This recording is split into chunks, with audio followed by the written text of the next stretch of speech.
Brooke Hamilton pressed her back against the granite countertop, her breath coming in short gasps. At 32, she had once been confident and successful, running her own marketing firm before Clayton convinced her to give it up when they married 5 years ago. Now she felt small and vulnerable, her swollen belly making escape impossible. "I didn't make you do anything," she whispered, then immediately regretted speaking. Clayton's jaw tightened, and she recognized the warning signs. His left eye twitched when his anger reached dangerous levels. "Don't contradict me, Brooke." He stepped closer, his Italian leather shoes crunching on broken glass. "I told you I had a bad day.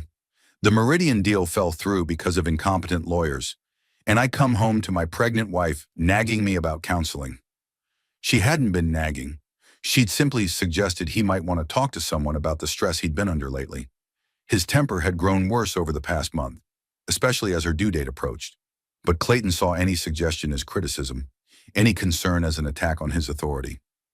"I was just worried about you," Brooke said softly, her hand still protectively covering her belly.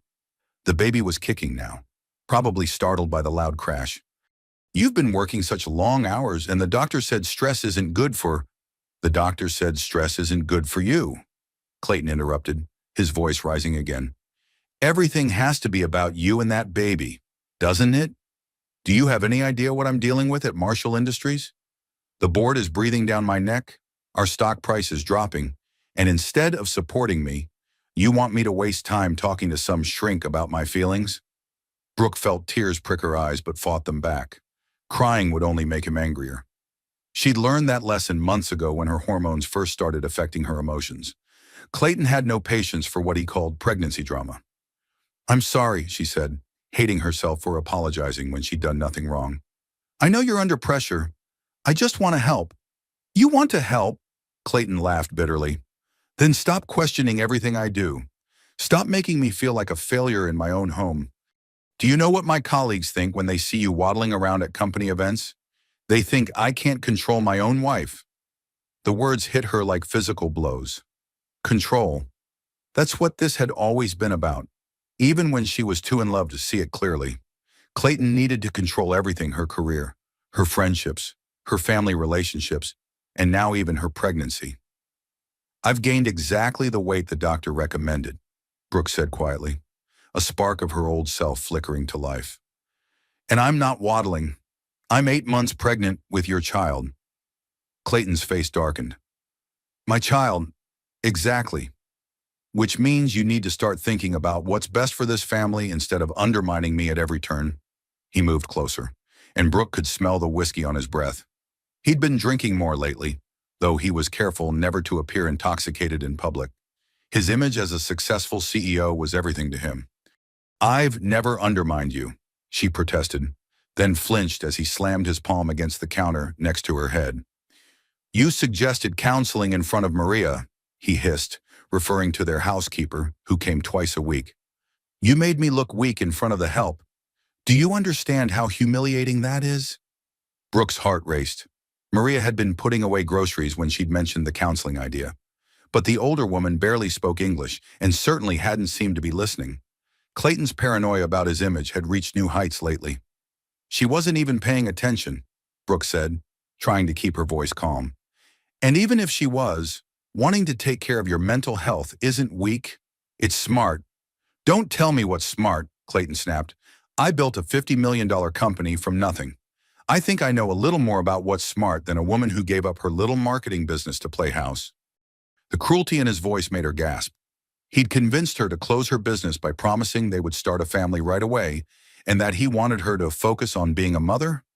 It had taken 3 years to get pregnant, 3 years during which she'd slowly lost touch with her professional contacts and her sense of independence. "That little marketing business was successful," she said, surprising herself with the firmness in her voice.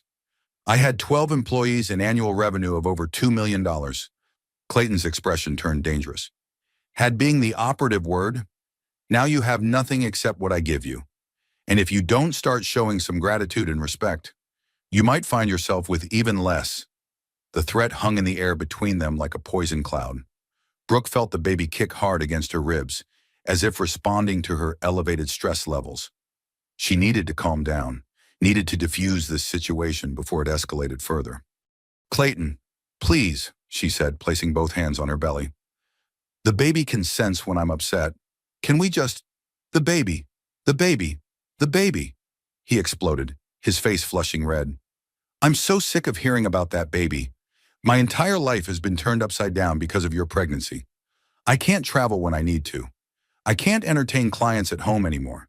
And I have to listen to you complain about every little ache and pain." "I don't complain," Brooke said, her own anger finally breaking through her fear. "I've barely said anything about being uncomfortable. Even though my back hurts constantly and I can't sleep. I've gone to every company event you've asked me to attend, even when I was so nauseous I could barely stand.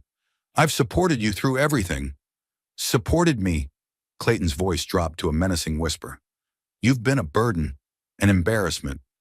Do you know what Richard Morrison said to me at the club last week? He said I looked tired and asked if the pregnancy was taking a toll. Everyone can see that you're dragging me down." Brooke stared at him in shock. This wasn't just about the counseling suggestion or even the stress from work. This was about something much deeper, something that had been growing inside him for months. "Are you saying you regret getting me pregnant?" she asked, her voice barely audible. Clayton's silence was answer enough. The hurt that crashed over her was so intense it was almost physical. She'd wanted this baby so desperately, had endured fertility treatments and disappointments for years, and he regretted it. "I see," she said, straightening her shoulders despite the weight of her pregnancy. "So what do you want me to do?" "Clayton, I can't exactly unpregnant myself." "You could start by remembering who's in charge here," he said through gritted teeth. "You could stop questioning my decisions and making me look bad. You could act like a grateful wife instead of a victim." "I'm not acting like a victim," Brooke said, her voice stronger now. "I'm trying to have a conversation with my husband about something that concerns me. If you think that makes me ungrateful, then maybe we have bigger problems than I thought." The words hung between them for a moment, and Brooke saw something shift in Clayton's expression. The mask of controlled anger slipped, revealing something uglier underneath. "Bigger problems," he repeated softly. "You want to talk about bigger problems? Brooke, here's a bigger problem for you." Before she could react, he grabbed the crystal decanter from the counter and hurled it at the wall above her head. The heavy glass shattered with tremendous force, sending sharp fragments raining down on her. Brooke screamed and dropped to her knees, covering her head with her arms as glass cut into her face and arms. A large shard sliced across her left cheek, and she felt warm blood trickling down her neck. "Clayton," she gasped, looking up at him in horror. "The baby—" For a moment, he stared down at her with an expression she'd never seen before, cold, calculating, and completely without remorse. Then, as if a switch had been flipped, his face crumpled with what looked like genuine shock. "Oh God," he whispered, dropping to his knees beside her. "Brooke, I'm sorry. I didn't mean— Are you hurt? Is the baby okay?" But Brooke was already crawling away from him, glass crunching under her knees as she tried to reach her phone on the far counter. Blood dripped from the cut on her face, and she could feel smaller wounds on her arms where the glass had found its mark. "Don't touch me," she said when Clayton reached for her. "Don't you dare touch me." "Brooke, please," he said, his voice now full of the charm that had once won her heart. "I lost my temper. You know how much pressure I'm under. I would never hurt you or the baby on purpose." She managed to grab her phone with shaking hands, her back pressed against the kitchen island.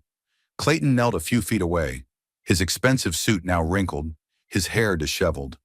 He looked like the successful businessman he was, not like someone who had just committed an act of violence against his pregnant wife. "I need to call someone," Brooke said, blood from her cheek dripping onto her phone screen. "Call Dr. Chambers," Clayton said quickly. "We'll go to the hospital and make sure everything is okay. I'll tell them you fell. We don't need to—" "No?" Brooke's voice was surprisingly strong. "I'm calling my brother." Clayton's face went pale. "Brooke, think about what you're doing. Vernon is a trauma surgeon. He'll overreact to a few small cuts. This is between us. We can handle this privately." But Brooke was already dialing. Vernon Hamilton had always been protective of her, ever since they were children and their father died in a car accident. He'd warned her about Clayton's controlling tendencies when they first started dating, though she'd been too in love to listen. Now, as she listened to the phone ring, she realized that her 8-month pregnant belly had probably saved her life. If she hadn't turned to protect the baby, the crystal decanter would have hit her directly in the face. "Vernon," she said when he answered, her voice barely a whisper. "He hurt me. Vernon. The baby." Dr. Vernon Hamilton was reviewing surgery notes in the trauma bay when his phone rang. He almost didn't answer.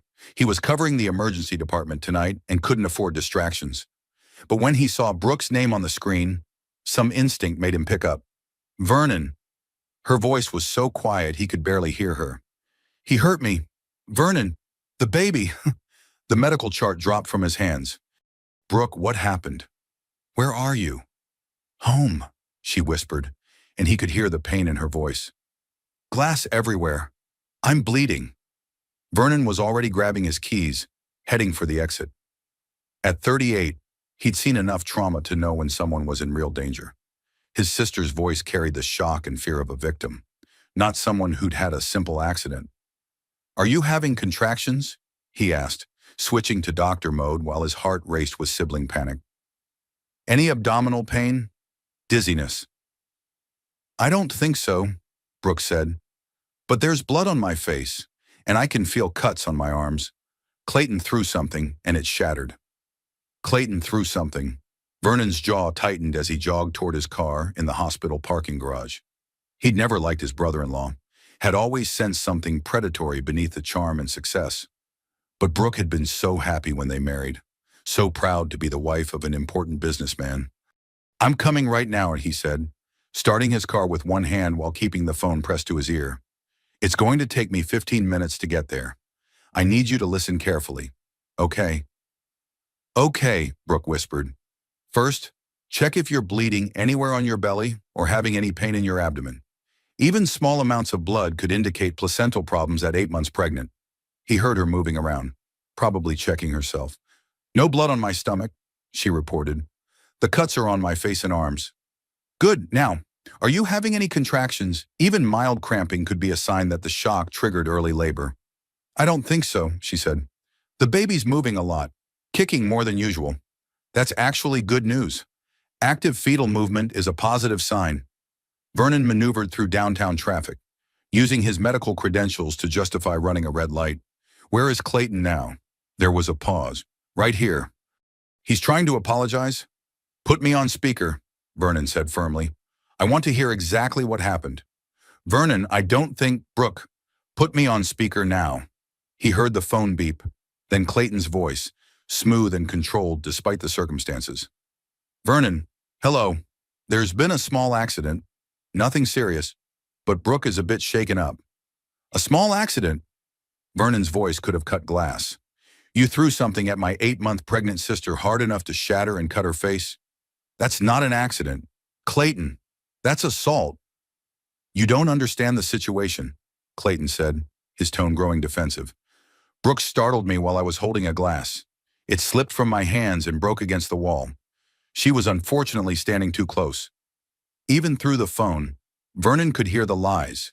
He'd listened to enough abusers explain away their violence to recognize the pattern, minimize the action, blame the victim, make it sound accidental. "Brooke," he said, "tell me exactly what happened, in your own words." "Vernon, maybe we should discuss this later," Clayton interrupted. "Brooke needs medical attention, not an interrogation." "I'm the doctor here," Vernon snapped. "And right now I need to assess whether my sister and her baby are in immediate danger. Brooke, talk to me." Brooke's voice was shaky but clear. "We were arguing about counseling. I suggested he might want to talk to someone about his stress levels. He got angry and threw his whiskey glass at the wall, then grabbed the crystal decanter and threw that too. I turned to protect my belly and glass cut my face and arms." Vernon felt cold rage washing over him. This wasn't an accident or a moment of clumsiness. This was deliberate violence against a pregnant woman. "Has this happened before?" he asked, though he already suspected the answer. "Vernon, this is hardly the time for family therapy," Clayton said before Brooke could respond. "We should be focusing on getting her medical care." "I'll decide what she needs," Vernon said. "Brooke, has he hurt you before?" The silence stretched so long that Vernon thought the call had dropped. Then Brooke spoke, her voice barely audible. "Not like this," she whispered. "Never with glass or anything that would leave marks." Vernon's hands tightened on the steering wheel. Not like this implied there had been other incidents. Other forms of violence that hadn't required medical attention. He thought about all the times Brooke had canceled family dinners at the last minute. All the bruises he'd noticed that she'd explained away as pregnancy clumsiness. "I'm 2 minutes away," he said. "Brooke, I want you to gather anything you might need for a hospital stay, your insurance cards, some comfortable clothes, your phone charger. Don't worry about much else." "That's not necessary," Clayton interjected. "I can drive her to the hospital myself." "There's no need to involve—" "You're not driving anywhere," Vernon cut him off. "And you're certainly not going to the hospital with her. You've done enough damage for one night." "Now listen here," Clayton said, his voice hardening. "I understand you're concerned about your sister, but I'm her husband. You don't get to make decisions about her medical care or who she sees." Vernon pulled into the parking garage of Brooke's luxury high-rise building. "Actually, as a licensed physician responding to a domestic violence situation, I have both the authority and the obligation to ensure she receives appropriate care. And as her brother, I have the right to protect her from further harm." He parked and took the elevator to the penthouse floor, his medical bag in one hand and his phone in the other. The elevator seemed to move impossibly slowly, and he found himself praying something he rarely did, that Brooke and the baby would be okay. When the elevator doors opened, he could hear voices from down the hall. Brooke's apartment door was slightly ajar, and he could see glass glittering on the floor even from the doorway. "Brooke," he called, stepping carefully into the foyer. "In the kitchen," she replied weakly. What Vernon saw when he entered the kitchen made his professional composure crack. Brooke sat on the floor against the kitchen island. Blood dried on her left cheek and smaller cuts visible on both arms. Broken crystal and glass covered the marble floor, in a pattern that suggested multiple impacts. The damage was extensive enough that it could only have been caused by deliberate force. Clayton stood across the room, his suit disheveled but otherwise unmarked. He watched nervously as Vernon knelt beside his sister and opened his medical bag. "Let me see," Vernon said gently, tilting Brooke's face toward the light. The cut on her cheek was about 2 inches long, but not deep enough to require stitches. More concerning were the multiple smaller cuts on her arms and the way she held herself protectively around her belly. "Any abdominal pain at all?" he asked, checking her pulse. "No, just the baby moving a lot," Brooke said. "But Vernon, I'm scared. What if something's wrong that we can't see?" "We're going to find out," he assured her, pulling out his phone to call for an ambulance.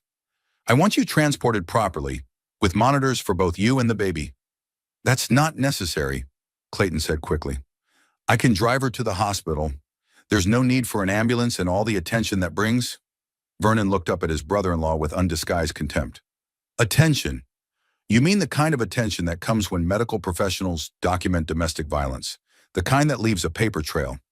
"I resent the implication," Clayton said, his voice cold. "This was an accident, and I don't appreciate you turning it into something sinister." "The evidence speaks for itself," Vernon replied, taking photos of Brooke's injuries with his phone. "These injury patterns are consistent with flying glass from a high-velocity impact. The distribution suggests multiple objects were thrown with significant force." As he spoke, Vernon continued his examination, checking Brooke's blood pressure and listening to the baby's heartbeat with a portable fetal Doppler from his bag. The baby's heart rate was elevated but strong, and Brooke's vital signs were stable. "The baby sounds good," he told her, "but I want you monitored at the hospital for several hours to make sure there are no complications from the stress." "Vernon," Brooke said quietly, "there's something else." Clayton stepped forward. "Brooke, I don't think—" "This isn't the first time," she continued, ignoring her husband. "He's never used objects before, but he's pushed me, grabbed me hard enough to leave bruises. I just told myself it wasn't that bad because he never hit me with his hands." Vernon felt something cold settle in his stomach. Domestic violence often escalated during pregnancy, when the abuser felt threatened by the coming changes to the family dynamic. If Clayton had been using force before, tonight's incident represented a dangerous escalation. "We need to get you to the hospital now," he said, helping Brooke to her feet. "And we need to call the police." "Absolutely not," Clayton said sharply. "I forbid it. This is a private family matter, and I won't have my reputation destroyed over a misunderstanding. Your reputation? Vernon stared at him incredulously. Your pregnant wife is bleeding from glass cuts you inflicted, and you're worried about your reputation. I'm worried about what's best for this family, Clayton replied. Brooke depends on me financially. If this gets out, if it affects my business, she and the baby will suffer too. Vernon recognized the manipulation tactic, making the victim responsible for the consequences of reporting the abuse. It was a classic move designed to maintain control even after violence had been exposed. Brooke doesn't depend on you, Vernon said firmly. She has family who will support her, and she has legal rights to marital assets. You're not her savior, Clayton. You're her abuser. The word hung in the air like a physical presence. Abuser. Vernon watched Clayton's face cycle through expressions: surprise, anger, calculation, and finally a kind of cold fury that made him step protectively in front of his sister. I think you need to leave, Clayton said quietly. This is my home, and I want you out. I'm not going anywhere without Brooke, Vernon replied. And neither are you. She's coming with me to the hospital, and then we're going to discuss what happens next. Actually, Brooke said, her voice stronger than it had been all evening, I think I'd like to stay with Mom tonight. After the hospital, Clayton's face went white. Brooke, you can't be serious. You live here. Your life is here. You can't just run home to Mommy every time we have a disagreement. A disagreement? Vernon repeated. You threw heavy objects at your pregnant wife. That's not a disagreement. It's assault. The sound of the elevator arriving interrupted their conversation. Vernon had called for an ambulance while examining Brooke, and now he could hear paramedics in the hallway. Remember, he told his sister quietly, tell them exactly what happened. Don't let him make you minimize this. As the paramedics entered with their equipment, Vernon realized this was just the beginning. The next few hours would determine whether Brooke and her baby would be safe, and whether Clayton would face any consequences for his actions. But looking at his sister's face, bruised, cut, but finally showing a spark of the determination he remembered from their childhood, Vernon felt a small flicker of hope. Maybe tonight would be the night Brooke finally saw Clayton for what he really was. The paramedics began their assessment, and Vernon stepped back to let them work. But he kept his eyes on Clayton, watching for any sign that he might try to control the narrative or manipulate the situation further. This was far from over. The ambulance ride to Metropolitan General Hospital felt endless, despite taking only 8 minutes. Vernon sat beside the stretcher holding Brooke's hand, while the paramedic monitored both her vital signs and the baby's heartbeat through a portable fetal monitor. Blood pressure is elevated but stable, the paramedic reported. Fetal heart rate is 160, which is higher than normal but not immediately dangerous. Vernon nodded, his own heart racing as he watched the readouts. At 8 months pregnant, any stress on Brooke's system could trigger complications. The cuts on her face and arms were relatively minor, but the psychological trauma of being attacked by her husband could have serious medical consequences. Any contractions? Vernon asked his sister for the third time. I don't think so, Brooke replied, but her voice was uncertain. I feel some tightness in my belly, but it might just be the baby moving. The ambulance pulled into the hospital emergency bay, and Vernon felt a mix of relief and dread.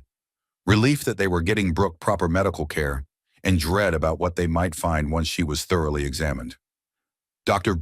Sarah Chen, the emergency department attending, met them at the ambulance doors. Vernon had worked with her many times and trusted her clinical judgment completely. What do we have? Dr. Chen asked as they transferred Brooke to a hospital gurney. 32-year-old female, 36 weeks pregnant, facial and arm lacerations from flying glass. Vernon reported, automatically shifting into professional mode. Domestic violence situation, blood pressure elevated, fetal heart rate tachycardic but stable. Dr. Chen's expression hardened slightly at the words, domestic violence. She'd seen too many cases like this, and Vernon knew she would be thorough in her examination and documentation. Let's get her to Trauma Bay 3, Dr. Chen said. I want continuous fetal monitoring and a full OB consult. Have Dr. Chambers paged immediately. As they wheeled Brooke through the emergency department, Vernon noticed Clayton entering through the main doors. He'd driven himself to the hospital and was now striding toward them with the kind of confident authority he used in business meetings.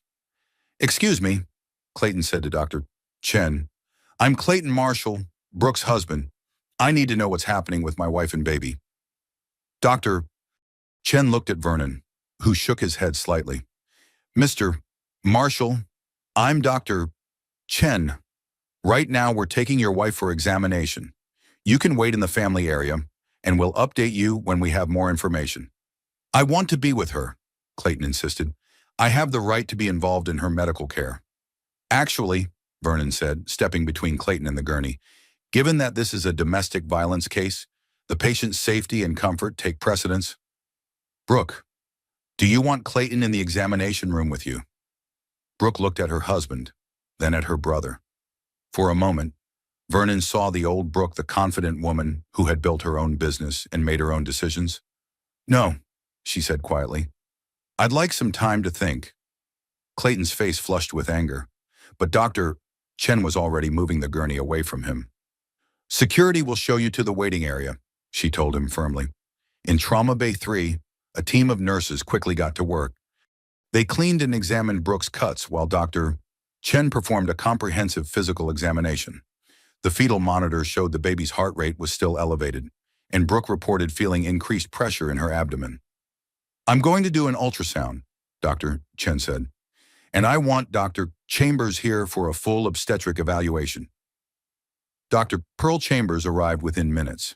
At 41, she was one of the most respected obstetricians at Metropolitan General, known for her skill in high-risk pregnancies. She took one look at the fetal monitor readings and frowned. How long has the heart rate been elevated? She asked. Since we arrived, Vernon replied. The stress from the attack seems to have affected both mother and baby. Dr. Chambers began her ultrasound examination, her expression growing more concerned as she studied the images on the screen. Vernon, I need you to look at this. Vernon moved to where he could see the monitor. What he saw made his blood run cold. There was a shadow along the edge of the placenta that shouldn't be there, a sign of placental abruption, a potentially life-threatening condition where the placenta separates from the uterine wall. How bad, he asked quietly. Partial abruption, but it's active. Dr. Chambers replied. The trauma from tonight's incident likely triggered it. We need to get her to the OR immediately. Brooke saw their expressions and gripped Vernon's hand. What's wrong? Is the baby okay? Dr. Chambers turned to her with the kind of calm authority that came from years of delivering difficult news. Brooke, the stress from tonight has caused part of your placenta to separate from your uterus. It's called placental abruption, and it means we need to deliver your baby right away. Right away! Brooke's voice was barely a whisper. But it's too early. I'm only 36 weeks. 36 weeks is considered late preterm, Dr. Chambers explained. The baby's lungs should be developed enough to breathe on their own, but there will probably be a NICU stay. Right now, the bigger concern is that if we don't deliver soon, both you and the baby could be in serious danger. Vernon felt his professional composure cracking.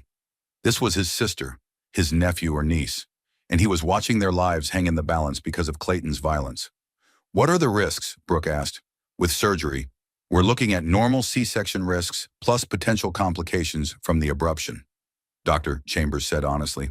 Without surgery, the bleeding could become life-threatening for both of you. We need to move fast. The trauma bay erupted into controlled chaos as nurses prepared Brooke for emergency surgery. Vernon found himself pushed aside as the team worked, but he could hear Dr. Chambers on the phone with the anesthesiologist and NICU team. Vernon, Brooke called out as they prepared to move her to the operating room. If something happens to me, promise me you won't let Clayton control what happens to the baby? Nothing's going to happen to you, Vernon said firmly, but he could see the fear in her eyes. But I promise, I'll protect both of you. As they wheeled Brooke toward the elevator, Vernon caught sight of Clayton in the waiting area. He was pacing and talking on his phone, probably making business calls even as his wife faced emergency surgery. The image filled Vernon with a rage so pure it was almost blinding. Dr. Hamilton, Dr. Chambers said, approaching him as the elevator doors closed. I know this is your sister, but I need you to understand the gravity of the situation. Placental abruption at this stage has about a 15% chance of serious maternal complications and a 20% chance of fetal distress requiring intensive intervention. Vernon nodded, his throat too tight to speak. As a trauma surgeon, he understood the statistics. As a brother, they were meaningless numbers that couldn't capture his terror at possibly losing Brooke and her baby. She's strong and healthy otherwise, Dr. Chambers continued. That works in her favor, but I want you to be prepared for any outcome. 20 minutes later, Vernon sat in the surgical waiting area, still wearing his scrubs from his own shift that had ended hours ago. Clayton had stopped pacing and now sat rigidly in a chair across the room, his phone finally silent. How long do these things usually take? Clayton asked, his voice carefully controlled. Depends on complications, Vernon replied without looking at him. Could be 30 minutes, could be 2 hours. This is all very dramatic, Clayton said, but you're overreacting to what was essentially an accident. Brooke will recover, the baby will be fine, and we can put this whole misunderstanding behind us. Vernon turned to stare at his brother-in-law. Misunderstanding, Clayton. Your wife is in emergency surgery because of injuries you inflicted. This isn't going away. I've spoken to my attorney, Clayton said. Brooke was clearly distraught and confused when she spoke to you. Pregnancy hormones can cause women to misinterpret situations, and trauma can alter memory. No one will believe she was deliberately attacked. The casual way he discussed manipulating the situation made Vernon's hands clench into fists. Are you seriously planning to gaslight a woman who's fighting for her life right now? I'm planning to protect my family, Clayton replied, which includes protecting Brooke from making accusations she'll regret when she's thinking more clearly. Before Vernon could respond, Dr. Chambers emerged from the surgical suite, still in her surgical gown. Her expression was cautiously relieved. The baby is stable, she announced.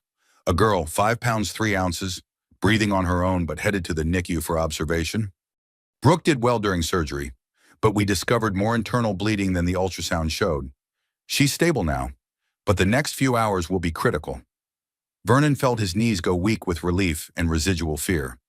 Can I see her? She's in recovery now. Give us about 30 minutes to get her settled, then you can visit briefly. What about the baby? Clayton asked. When can I see my daughter? Dr. Chambers looked between the two men, clearly sensing the tension. The NICU has specific visiting policies. Immediate family can visit, but given the circumstances of the delivery, we'll need to discuss the arrangement with social services. Clayton's face darkened. Social services. What do they have to do with anything? Domestic violence cases involving pregnant women automatically trigger certain protocols. Dr. Chambers explained. It's hospital policy to ensure the safety of both mother and child. This is ridiculous, Clayton said, standing abruptly. I demand to speak to the hospital administrator. I won't be treated like a criminal because of wild accusations from a woman who's clearly not thinking straight. Vernon stood as well, his patience finally snapping. Those wild accusations are documented medical evidence. Clayton, the injury patterns, the glass fragments, the witness statements, it all points to deliberate violence against a pregnant woman. You have no proof of intentional harm, Clayton shot back. And when Brooke recovers and remembers what really happened, this whole fantasy will collapse. Mr. Marshall, Dr. Chambers interrupted, I think it would be best if you spoke with our social worker before attempting to visit either your wife or daughter. There are procedures we need to follow. Clayton looked between them, his mask of civilized concern finally slipping to reveal the calculating predator beneath. Fine, he said, but this isn't over. I have rights, and I have resources. Don't think you can manipulate this situation without consequences. He stalked away toward the elevators, leaving Vernon and Dr. Chambers alone in the waiting area. Is Brooke really stable? Vernon asked quietly. She's stable but not out of the woods, Dr. Chambers admitted. The internal bleeding was more extensive than we initially thought. We got it under control, but she lost a significant amount of blood. She'll need monitoring for the next 24 hours. Vernon sank back into his chair, the weight of the evening finally hitting him. His sister had nearly died, his niece was in the NICU, and Clayton was already planning how to manipulate the situation to avoid consequences. But Brooke was alive, and she'd finally seen Clayton's true nature. Maybe that would be enough to break the cycle of control and abuse that had defined their marriage. Vernon closed his eyes and allowed himself a moment of hope. The worst might be over. but the real fight was just beginning. The next morning, Vernon sat beside Brooke's hospital bed, watching her sleep. She looked pale and fragile against the white sheets, with bandages covering the cuts on her face and arms. The baby, his niece Hope, as Brooke had decided to name her, was stable in the NICU, though she would need several more weeks of monitoring. "Vernon?" Brooke's voice was weak as she opened her eyes. "Is Hope okay?" "She's perfect," Vernon assured her, taking her hand. 5 pounds, 3 ounces of pure determination. The NICU team says she's breathing well on her own, which is excellent for 36 weeks. Brooke smiled for the first time since the attack, then winced as the movement pulled at the cut on her cheek. "Can I see her?" "Once you're cleared to move around," Vernon said. "Dr. Chambers wants to monitor you for another day because of the blood loss." "Blood loss?" Brooke looked confused. "I thought the surgery went well." Vernon hesitated, then decided she deserved the truth. "You had more internal bleeding than we initially realized. The placental abruption was more severe than the ultrasound showed. You lost about a liter of blood during surgery." Brooke was quiet for a moment, absorbing this information. "Clayton's attack could have killed us both." "Yes," Vernon said simply. There was no point in sugarcoating the reality. "Where is he now?" "Downstairs talking to the social worker and hospital security. He's been demanding to see you and Hope, but hospital policy requires a safety evaluation first." Brooke closed her eyes. "He's going to be furious about the involvement of social services. He hates anything that might affect his public image. His image should be the least of his concerns right now." Vernon said, "Brooke, I documented your injuries last night, and I've been in contact with Detective Gary Thornton from the Domestic Violence Unit. They want to interview you when you're feeling stronger." "Police!" Brooke's eyes snapped open. "Vernon, I'm not sure I'm ready for that." "You don't have to decide anything right now," Vernon said gently.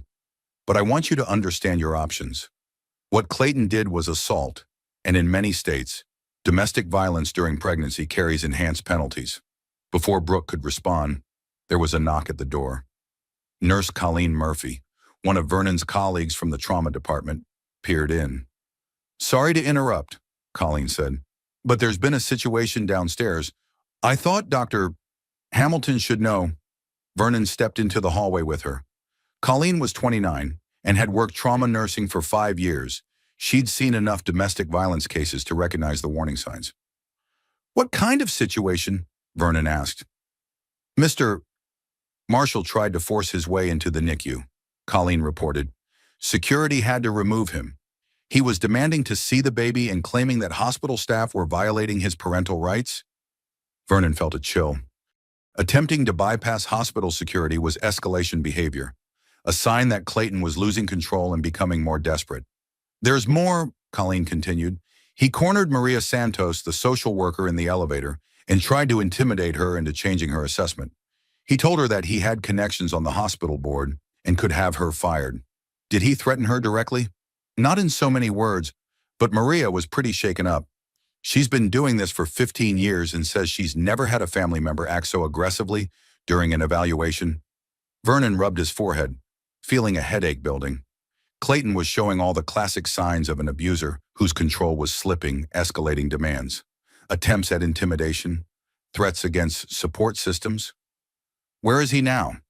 "Hospital security escorted him off the premises about an hour ago," Colleen said. "But Vernon, there's something else you should know. I overheard him on the phone in the parking garage before security removed him. He was talking to someone about controlling the narrative and managing the situation before it gets out of hand." Vernon felt his blood chill. In his experience, when abusers started talking about controlling narratives, it usually meant they were planning to discredit their victims or manipulate evidence. "Did he see you listening?" "I don't think so. I was coming back from break and heard him through the stairwell door." But Vernon, he sounded different, cold and calculating, not like the charming businessman he usually pretends to be. Vernon thanked Colleen and returned to Brooke's room, his mind racing. Clayton's behavior was escalating exactly as he'd feared it would. The mask was coming off, revealing the predator beneath the polished exterior. "What was that about?" Brooke asked when he sat back down. Vernon debated how much to tell her, then decided she needed to understand the situation fully. Clayton tried to force his way into the NICU and threatened the social worker. Hospital security had to remove him. Brooke's face went pale. He threatened the social worker, Vernon.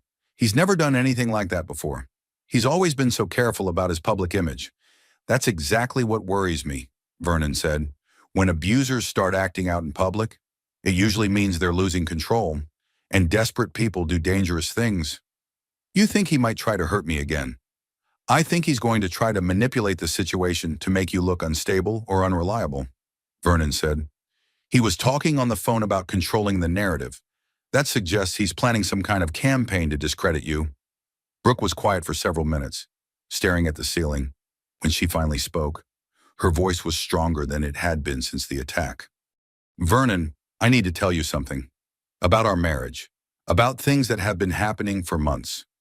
What kind of things? Financial control, for starters, Brooke said. About 2 years ago, Clayton convinced me to put all our accounts in his name for tax efficiency. I haven't had access to my own money since then. Vernon felt his anger building again. Financial abuse was often the foundation that made other forms of control possible. What about your inheritance from Dad's life insurance?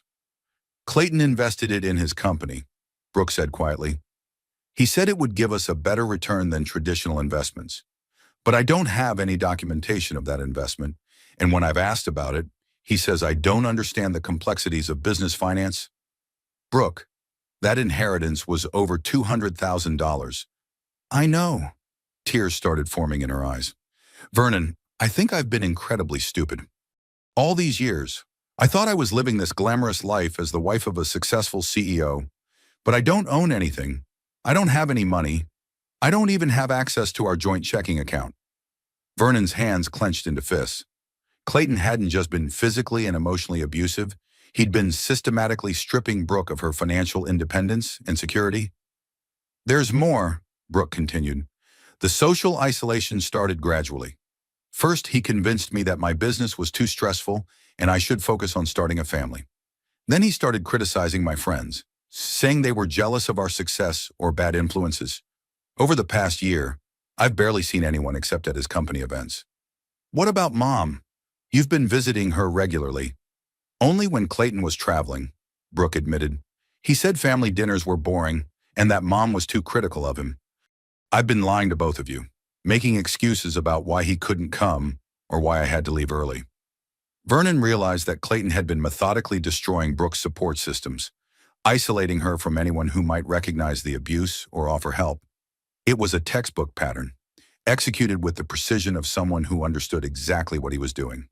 Brooke, none of this is your fault, Vernon said firmly. Clayton is a practiced manipulator. He targeted you specifically because you're successful and independent. Those are threats to his need for control. But I let it happen, Brooke said, tears flowing freely now. I gave up my business, my friends, my financial independence. I turned myself into exactly the kind of victim he wanted. You trusted your husband, Vernon said. That's what marriage is supposed to be about. Clayton violated that trust systematically and deliberately. There was another knock at the door, and Detective Gary Thornton entered after being waved in by Vernon. At 52, Thornton was a veteran of the domestic violence unit with gray hair and kind eyes that had seen too much. Ms. Hamilton, he said gently, I'm Detective Thornton. I understand you've been through a traumatic experience, and I don't want to pressure you, but if you're willing to talk, I'd like to hear what happened last night. Brooke looked at Vernon, who nodded encouragingly. It's your choice, he said, but Detective Thornton specializes in domestic violence cases. He understands what you're going through. What happens if I tell you everything? Brooke asked the detective. That depends on what you tell me and what evidence we can gather, Thornton replied honestly. But I want you to understand that domestic violence during pregnancy is taken very seriously by the courts. If we can prove that Mr. Marshall's actions endangered you and your baby, he could face significant charges. And if I don't press charges, the district attorney's office can sometimes proceed without victim cooperation if the evidence is strong enough. Thornton explained, but cases are always stronger when the victim is willing to testify. Brooke was quiet for a long moment, then looked at Vernon. What do you think I should do? I think you should tell the truth, Vernon said. Not for revenge, but to protect yourself and hope. Clayton's behavior is escalating, and men like him don't stop on their own. Brooke nodded slowly. Okay, she said to Detective Thornton. What do you want to know? For the next hour, Brooke told her story not just about the previous night, but about the gradual escalation of control and abuse over their 5-year marriage. Thornton took detailed notes and asked careful questions, building a comprehensive picture of domestic violence that went far beyond a single violent incident. When they finished, Thornton closed his notebook and looked at Brooke with compassion. Miss Hamilton, I want you to know that you've been very brave today. Speaking up about abuse is never easy, especially when the abuser has significant social and financial power. What happens now? Brooke asked. I'll be filing charges for domestic violence and assault, Thornton said. Given that you were pregnant at the time of the attack and required emergency surgery, the charges will likely include aggravated assault. Mr. Marshall will be arrested within the next few hours. As Detective Thornton left, Vernon felt a mixture of relief and apprehension. Clayton would face legal consequences for his actions, but men like him rarely accepted defeat quietly. The next few weeks would be crucial in determining whether Brooke and Hope would truly be safe. Vernon, Brooke said quietly, I'm scared about what happens next. We'll figure it out together, Vernon promised. You and Hope are going to be okay. I'll make sure of it. But even as he spoke the words, Vernon couldn't shake the feeling that Clayton wouldn't go down without a fight, and when cornered, dangerous men became even more dangerous. 3 days later, Vernon sat in the hospital cafeteria across from his mother, Maureen Hamilton, watching her struggle to process everything that had happened. At 64, Maureen had raised 2 children, largely on her own after their father's death, and she'd always been the family's moral compass. Now she looked smaller than Vernon remembered, as if the weight of Brooke's situation had physically diminished her. I just don't understand how I missed it, Maureen said for the 3rd time, stirring her coffee absently. 5 years, Vernon. For 5 years, I thought Brooke was happy. Clayton's good at hiding his true nature, Vernon replied. That's how abusers operate. They create a public persona that's completely different from who they are in private. But there must have been signs, Maureen insisted. The way she started canceling family dinners, how she seemed nervous when Clayton was around, those bruises she explained away as pregnancy clumsiness. I should have seen it. Vernon reached across the table and covered his mother's hand with his own. Mom, even I didn't see the full picture until Monday night. Clayton was methodical about isolating Brooke and controlling the narrative. You can't blame yourself for believing what she told you. Maureen was quiet for a moment, then looked up with the fierce determination Vernon remembered from his childhood. What can I do to help? How do we make sure this never happens again? The most important thing is supporting Brooke's decisions, Vernon said. She's going to need time to rebuild her confidence and independence. Clayton spent years convincing her that she couldn't trust her own judgment. Where will she live? She can't go back to that penthouse. We're working on that, Vernon said. Gwendolyn Pierce, remember Brooke's friend from college who became a family attorney? She's been researching Brooke's legal options. As if summoned by his words, Gwendolyn Pierce appeared at their table. At 45, Gwen had built a successful practice specializing in family law and domestic relations. She'd maintained her friendship with Brooke over the years despite Clayton's attempts to discourage it. I'm sorry I'm late, Gwen said, sitting down with a thick folder of documents. I've been at the courthouse filing emergency motions. What kind of motions? Vernon asked. Restraining order, emergency custody provisions for Hope, and motions to freeze marital assets, Gwen replied. Clayton's been liquidating accounts since Tuesday. He's moved over $300,000 to offshore holdings in the past 48 hours. Vernon felt his blood pressure spike. He's hiding money. Not just hiding it, stealing it, Gwen said grimly. I've been reviewing the financial records that Brooke gave me access to, and the pattern is clear. He's been systematically moving assets out of her reach for months, probably planning for this contingency. Maureen looked confused. What does that mean exactly? It means Clayton has been planning to leave Brooke with nothing if she ever tried to leave him. Gwen explained. The offshore accounts, the business investments in her name that she doesn't control, the debt he's accumulated against their property, it's all designed to make her financially dependent, even in divorce. Can we stop him? Vernon asked. I've filed for an emergency asset freeze. But it will take time to unwind everything he's done, Gwen said. The good news is that domestic violence during pregnancy gives us significant leverage in family court. Judges take a very dim view of men who endanger their pregnant wives. Vernon's phone buzzed with a text message. He glanced at it and felt his stomach clench. "Speak of the devil," he said. "Clayton wants to meet with me. Says it's important." "Don't do it," Gwen said immediately. "He's probably trying to manipulate you into convincing Brooke to drop the charges. Or gather information he can use against her," Maureen added, surprising them both with her insight. Vernon considered their warnings, but something made him hesitate. What if he says something incriminating if I record the conversation? It might help Brooke's case. "Vernon, as Brooke's attorney, I'm advising you not to meet with Clayton without legal representation," Gwen said firmly. "Men like him are dangerous when they're cornered." Before Vernon could respond, his pager went off. "Emergency surgery, a multi-vehicle accident with multiple trauma victims." "I have to go," he said, standing. "We'll discuss this later." As Vernon hurried toward the trauma bay, his mind was torn between his professional responsibilities and his family crisis. The surgery lasted 4 hours, requiring all of his concentration and skill to save 2 critically injured patients. But even as he worked, part of his mind kept returning to Brooke and Hope. When he finally emerged from surgery, exhausted but successful, he found Nurse Colleen waiting for him with a concerned expression. "Vernon, there's been a situation," she said. "Clayton Marshall showed up here about an hour ago, demanding to see you. When security told him you were in surgery, he started making threats." "What kind of threats?" "He said the hospital would regret protecting false accusations against him," Colleen reported. "He also mentioned that he had friends on the board of directors and could make things difficult for staff who interfered in his family matters." Vernon felt a chill run down his spine. Clayton was escalating his intimidation tactics, moving beyond family members to threaten anyone who supported Brooke. "There's more," Colleen continued. "He tried to get information about Brooke's condition from the nurses' station. When they refused, he claimed he had a right to know about his wife's medical status. Nurse Jenkins finally had to call security to remove him. Where is he now? Gone, but not quietly.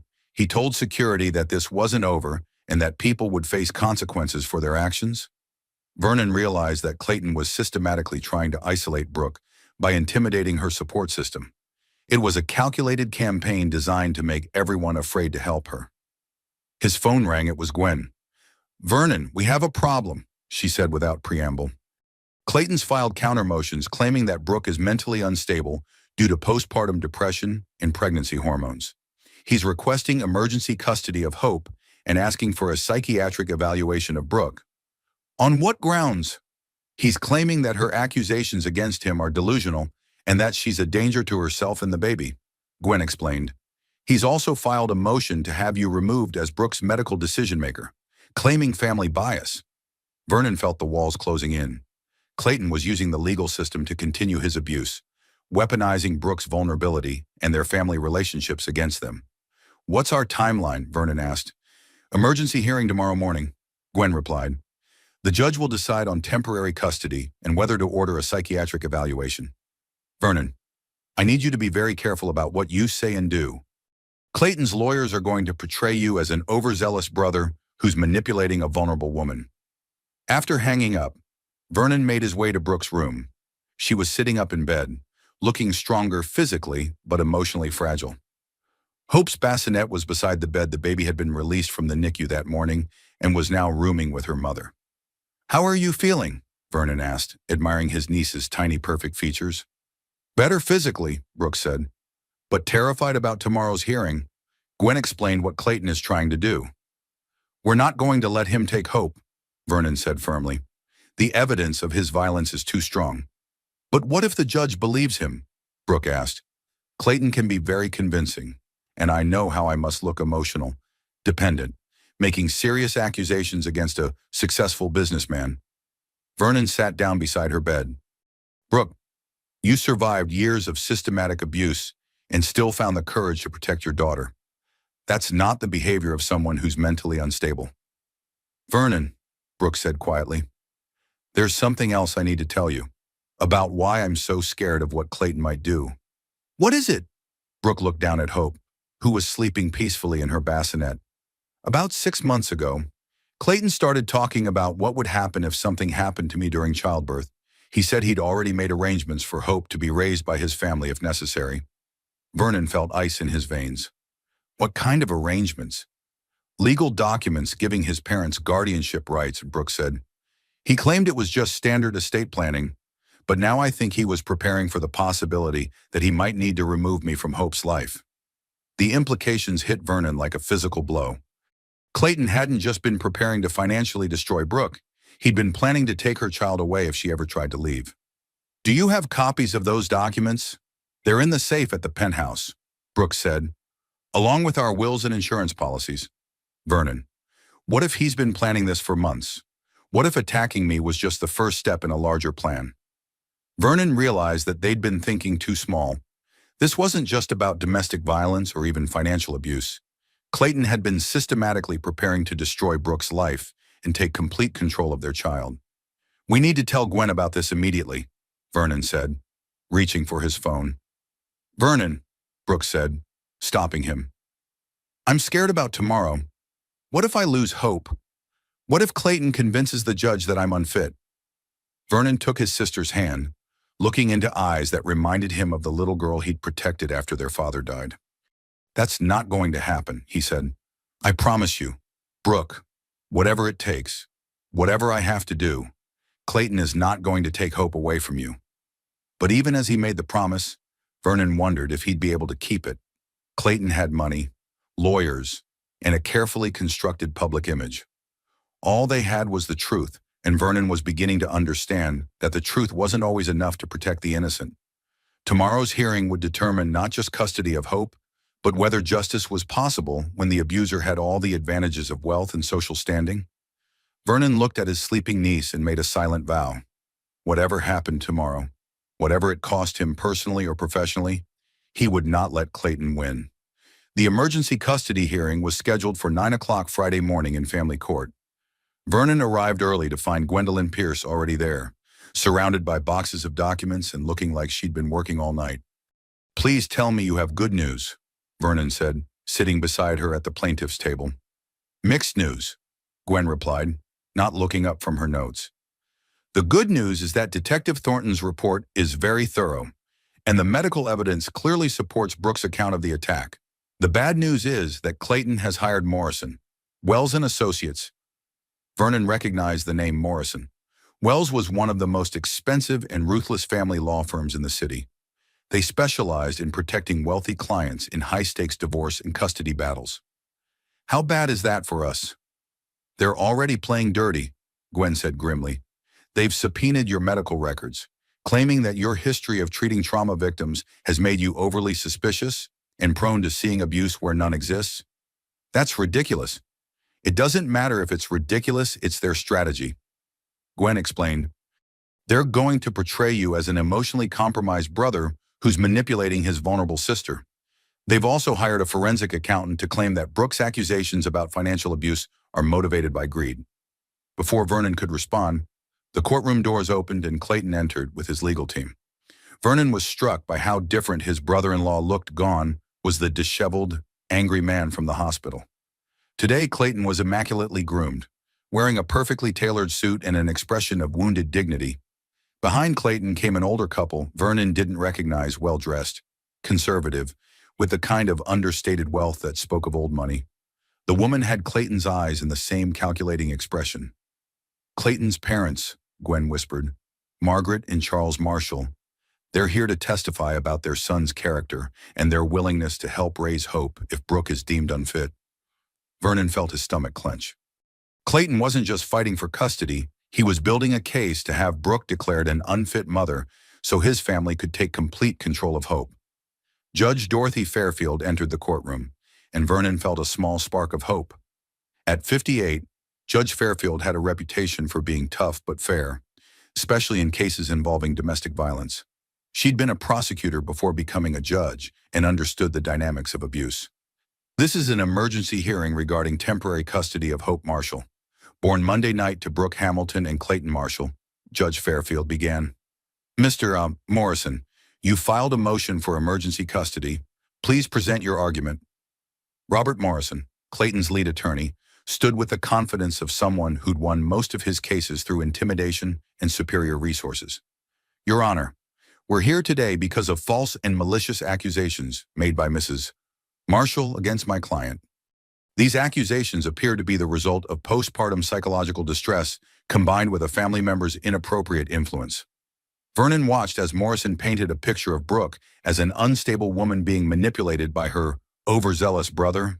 He cited the stress of fertility treatments, the hormonal changes of pregnancy, and the trauma of emergency surgery as factors that had compromised her judgment. Furthermore, Morrison continued, Mrs. Marshall has been unable to provide for herself financially and has demonstrated poor decision-making regarding the family's assets. Mr.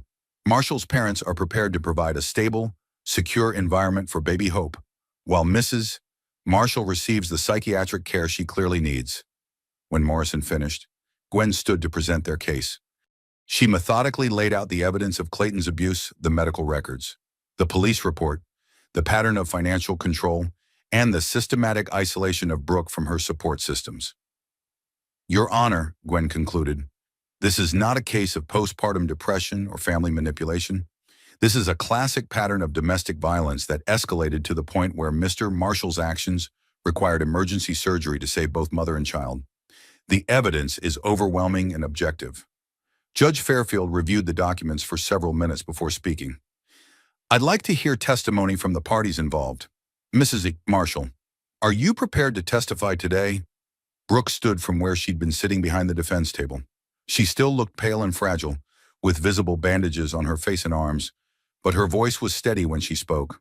Yes, Your Honor. I'm ready. For the next hour, Brooke recounted the progression of abuse in her marriage from the subtle control and isolation to the escalating violence that culminated in Monday night's attack. She spoke clearly and calmly, providing specific examples and dates whenever possible. Morrison's cross-examination was brutal. He questioned every detail of her account, suggested that pregnancy hormones had affected her memory, and implied that her injuries could have been self-inflicted for attention, but Brooke remained composed, never becoming defensive or emotional despite the aggressive questioning. Mrs. Marshall, Morrison said in conclusion, isn't it true that you stand to gain millions of dollars in a divorce settlement if these accusations are believed? I don't want millions of dollars, Brooke replied quietly. I want my daughter to be safe. I want to rebuild my life without fear. Money can't undo what Clayton did to us. When it was Vernon's turn to testify, Morrison immediately attacked his credibility. Dr. Hamilton, isn't it true that you've disliked my client since he began dating your sister? I was concerned about some of his controlling behaviors, Vernon admitted, but I hoped I was wrong. And isn't it true that your experience treating trauma victims has made you prone to seeing violence and abuse in normal disagreements? No, Vernon said firmly. My experience has taught me to recognize the signs of systematic abuse. What I saw Monday night wasn't a disagreement, it was attempted murder. The phrase hung in the courtroom like a thunderclap. Morrison objected, but Judge Fairfield allowed the statement to stand. Dr. Hamilton, she said, please explain why you believe this was attempted murder rather than domestic violence. Vernon took a deep breath. Your Honor, the glass fragments from the attack showed high-velocity impact patterns consistent with objects thrown with significant force. The placement of the injuries and the amount of broken glass suggested multiple impacts deliberately aimed at causing maximum damage. In my medical opinion, if Mrs. Marshall hadn't turned to protect her belly, the crystal decanter would have struck her directly in the head or face with potentially fatal results. Judge Fairfield made notes as Vernon spoke. When he finished, she called a recess to review all the evidence and testimony. During the break, Vernon noticed Clayton's parents approaching Gwen and Brooke. Margaret Marshall was a small, elegant woman with steel gray hair and cold eyes. Mrs. Pierce, Margaret said in a cultured voice, perhaps we could discuss a reasonable arrangement that would benefit everyone, especially little Hope. What kind of arrangement? Gwen asked suspiciously. Clayton is obviously going through a difficult time, Margaret continued. Perhaps if Brooke were willing to undergo voluntary psychological evaluation and treatment, we could arrange for supervised visitation while Hope stays with us temporarily. Vernon saw the trap immediately. They wanted Brooke to voluntarily surrender custody while submitting to psychological evaluation that they would use to declare her permanently unfit. "Mrs. Marshall," Brooke said quietly, "I appreciate your concern, but Hope belongs with her mother." Margaret's pleasant expression didn't change, but her voice turned icy. "My dear, you're clearly not thinking rationally. You've made serious accusations against our son that could destroy his career and reputation. Surely you can see that some sort of mental health intervention is necessary."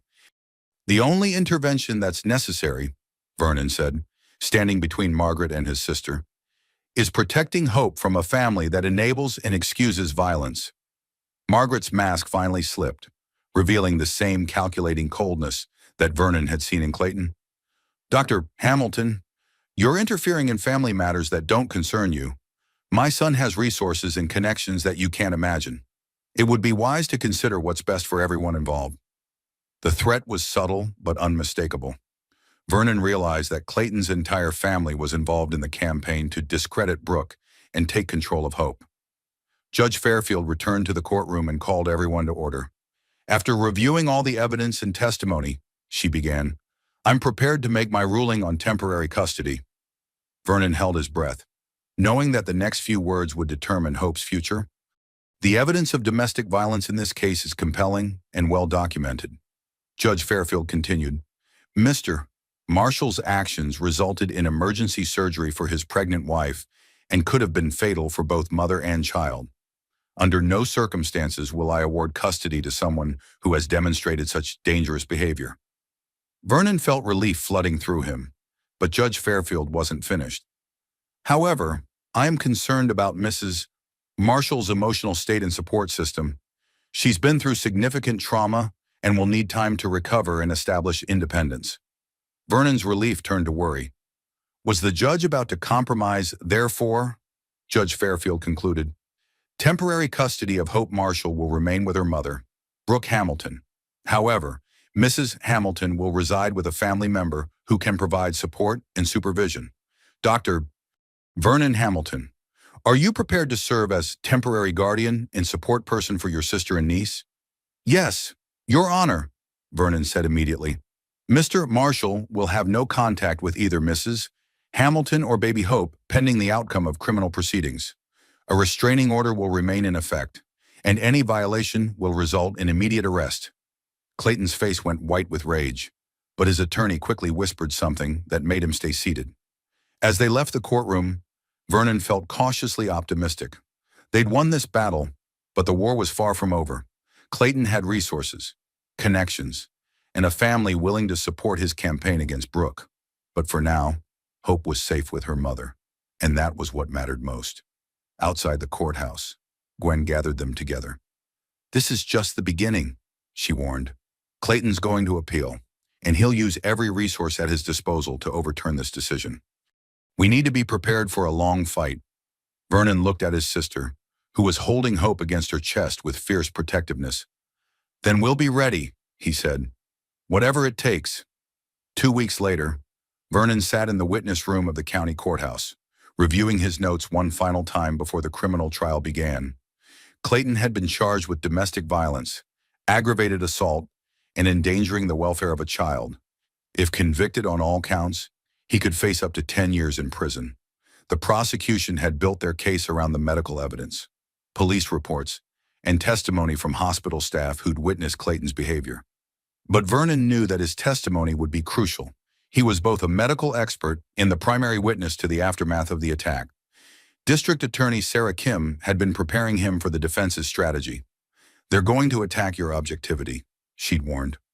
"Morrison will claim that you're too emotionally involved to provide reliable testimony, and that your bias against Clayton has colored your medical assessment." "The medical evidence speaks for itself," Vernon had replied. "The injury patterns, the blood loss, the placental abruption, these are objective facts, not subjective interpretations. Facts can be twisted," D.A. Kim had cautioned. "Morrison is very good at creating doubt, especially when the victim is vulnerable and the defendant is wealthy and sympathetic."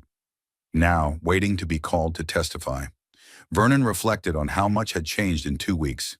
Brooke and Hope were staying in his guest bedroom, slowly rebuilding their lives. Brooke was seeing a therapist twice a week and working with Gwen to untangle the financial web Clayton had created. Hope was thriving, gaining weight and developing the alert curiosity of a healthy baby.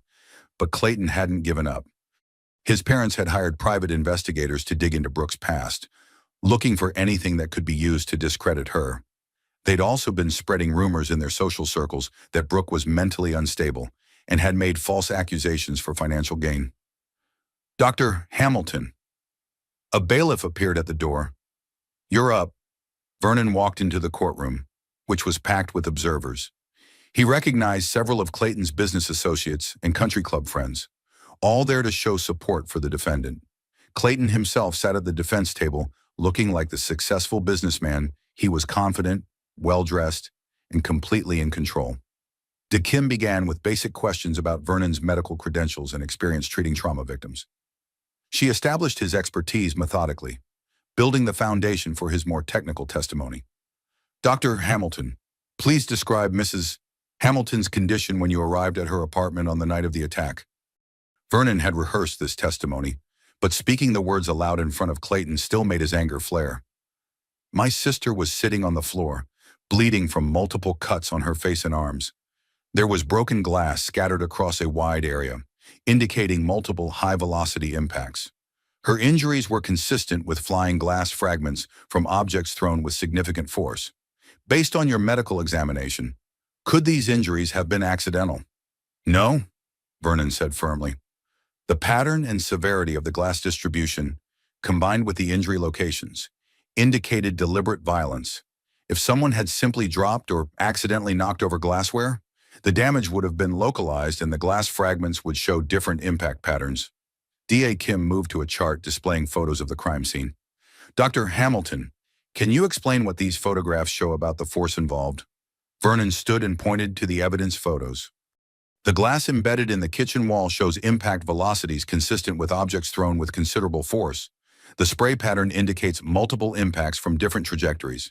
This level of damage requires deliberate action, not accidental dropping." "What was Mrs. Hamilton's medical condition when you examined her?" "She had multiple lacerations requiring treatment, elevated blood pressure indicating severe stress, and signs of early placental abruption, a potentially life-threatening pregnancy complication that can be triggered by trauma." DeKim led Vernon through the timeline of events, from his arrival at the apartment through the emergency surgery. His testimony was clinical and precise, focusing on medical facts rather than emotional reactions. "Dr. Hamilton, in your professional opinion, what would have happened if Mrs. Hamilton hadn't received immediate medical intervention?"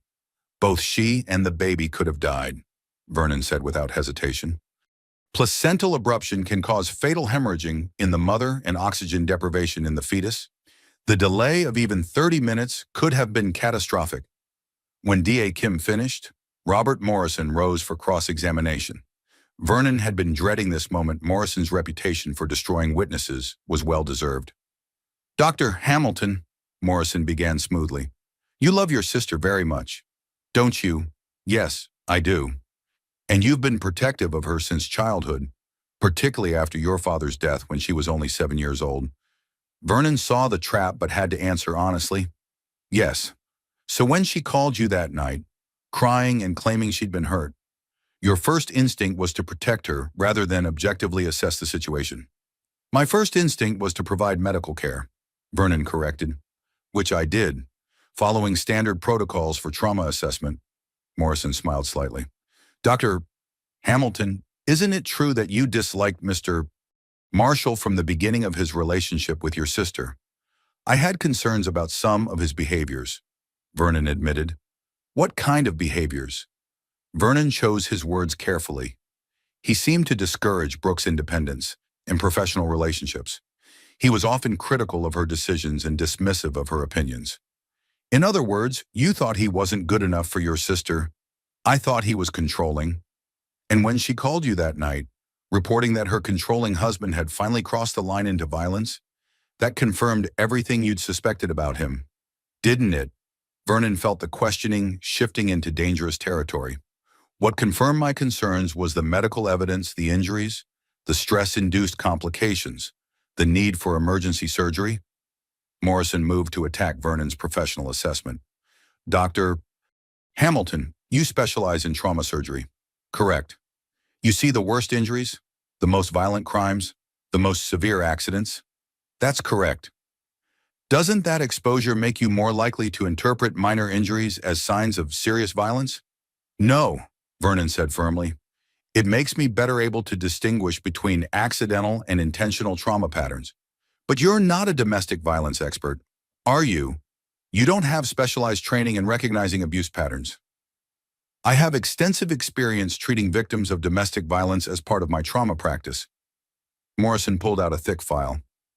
Dr. Hamilton, I have here records of 17 cases in the past 3 years where you've reported suspected domestic violence to authorities. Isn't that an unusually high number? Vernon felt his heart sink. Morrison had done his research.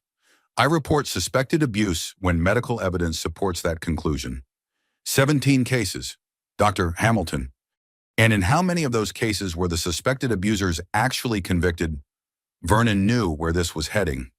Conviction rates don't determine the validity of medical assessments. Many factors affect prosecution outcomes.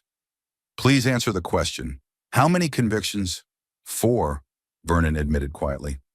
4 out of 17, Morrison repeated, letting the number hang in the courtroom. That's less than a 25% accuracy rate. Wouldn't you say? D.A. Kim objected, and Judge Fairfield sustained it. But the damage was done. Morrison had made Vernon look like someone who saw abuse everywhere, regardless of evidence. Dr. Hamilton, Morrison continued, on the night in question, did you take photographs of the crime scene before anything was disturbed? I took photos of my sister's injuries, but not the kitchen where the alleged attack occurred. Vernon realized his mistake. No, I was focused on providing medical care. So you have no photographic evidence of the glass distribution patterns you've described so confidently? The police documented the scene, but you didn't, did you? You immediately began moving your sister, disturbing potential evidence, because you assumed a crime had been committed? Vernon felt the walls closing in. Morrison was systematically dismantling his credibility, making it appear that his protective instincts had compromised his professional judgment. Dr. Hamilton, Morrison said, moving in for the kill, isn't it possible that Mrs. Marshall, in her emotionally fragile state during late pregnancy, misinterpreted an accident as an attack, and that you, due to your pre-existing bias against Mr. Marshall and your tendency to see violence where none exists, supported her misinterpretation? No, Vernon said, but he could hear the uncertainty in his own voice. Morrison had shaken his confidence in his own perceptions. Isn't it possible that Mr. Marshall, stressed from business pressures and concerned about his pregnant wife's emotional state, accidentally knocked over glassware during an argument, and that the resulting injuries were truly accidental? Vernon looked across the courtroom at Clayton, who was watching with an expression of wounded dignity. For just a moment, Vernon wondered if Morrison might be right. Had his protective instincts and dislike of Clayton colored his interpretation of the evidence? Then he saw Brooke in the gallery, holding Hope protectively, and remembered the terror in her voice when she called him. He remembered the calculated coldness in Clayton's eyes at the hospital, the threats against hospital staff, the systematic financial abuse that Gwen had uncovered. No, Vernon said, his voice stronger now. The medical evidence is clear. Mrs. Hamilton was the victim of deliberate violence that endangered both her life and her baby's life. That's not interpretation or bias, that's medical fact. Sorry, Morrison tried several more approaches, but Vernon held firm. He'd been shaken, but not broken. When the cross-examination finally ended, Vernon felt like he'd survived a boxing match. As he left the witness stand, Vernon caught sight of Clayton's parents in the gallery. Margaret Marshall was taking notes, probably planning their next attack on Brooke's credibility. This trial was just one front in a larger war. During the lunch recess, D.A. Kim found Vernon in the hallway. You did well, she said. Morrison scored some points, but you recovered. The jury saw that you're committed to the truth, not just protecting your sister. Did I hurt Brooke's case? Morrison was always going to attack your credibility. It's his only real defense strategy. But the medical evidence is strong, and your testimony supported it. We'll see how the jury responds. That afternoon, Brooke took the stand. Vernon watched from the gallery as his sister recounted the progression of abuse in her marriage, the financial control, the isolation, and finally the violent attack that had nearly killed her and Hope. Morrison's cross-examination of Brooke was even more brutal than his questioning of Vernon. He suggested she was lying for financial gain, that postpartum depression had affected her judgment, that her accusations were motivated by a desire for revenge against a successful husband. But Brooke remained calm and consistent, never becoming defensive or emotional despite the aggressive questioning. When Morrison finished, she looked directly at the jury. "I know how this must look," she said quietly. "A wife accusing her wealthy husband, a woman with no money or power fighting against someone with every advantage. But I'm not here for revenge or money. I'm here because my daughter deserves to grow up in a world where violence has consequences, where the truth matters more than wealth or status." As the trial continued over the next 3 days, Vernon watched the jury's faces, trying to gauge their reaction. Some seemed sympathetic to Brooke. Others appeared skeptical. The case could go either way. On Friday afternoon, the jury began deliberations. Vernon, Brooke, and Gwen waited in a nearby conference room, tension filling the air like electricity before a storm. "Whatever happens," Brooke said, bouncing Hope gently, "we've told the truth. We've done everything we could." Vernon nodded, but privately he was terrified. If Clayton was acquitted, it would embolden him to continue his campaign against Brooke. And with his resources and connections, he might eventually succeed in taking Hope away. After 4 hours of deliberation, the jury returned with their verdict. Vernon held his breath as the foreman stood to speak. "On the charge of domestic violence, we find the defendant guilty." Vernon felt relief flood through him, but the foreman wasn't finished. "On the charge of aggravated assault, we find the defendant guilty. On the charge of endangering the welfare of a child, we find the defendant guilty." Guilty on all counts. Vernon looked across the courtroom and saw Clayton's face go white with shock and rage. For the first time since this began, the mask of civilized control completely slipped away, revealing the dangerous predator underneath.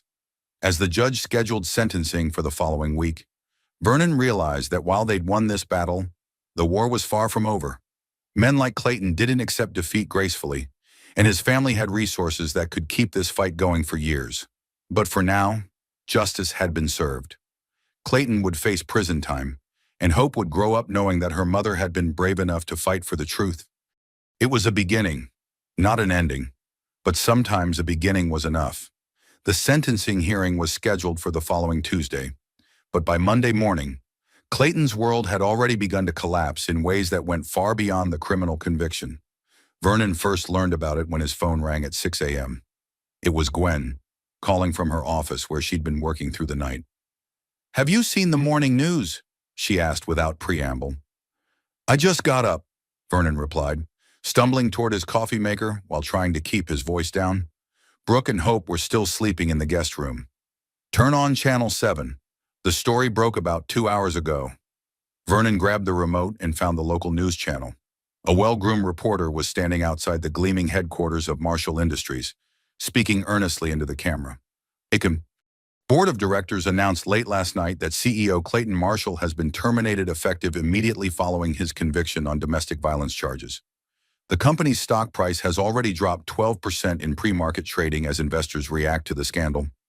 Vernon felt a grim satisfaction as he watched the story unfold.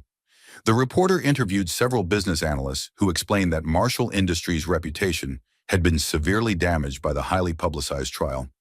Major clients were reportedly reconsidering their contracts, and the company's board had moved quickly to distance themselves from Clayton.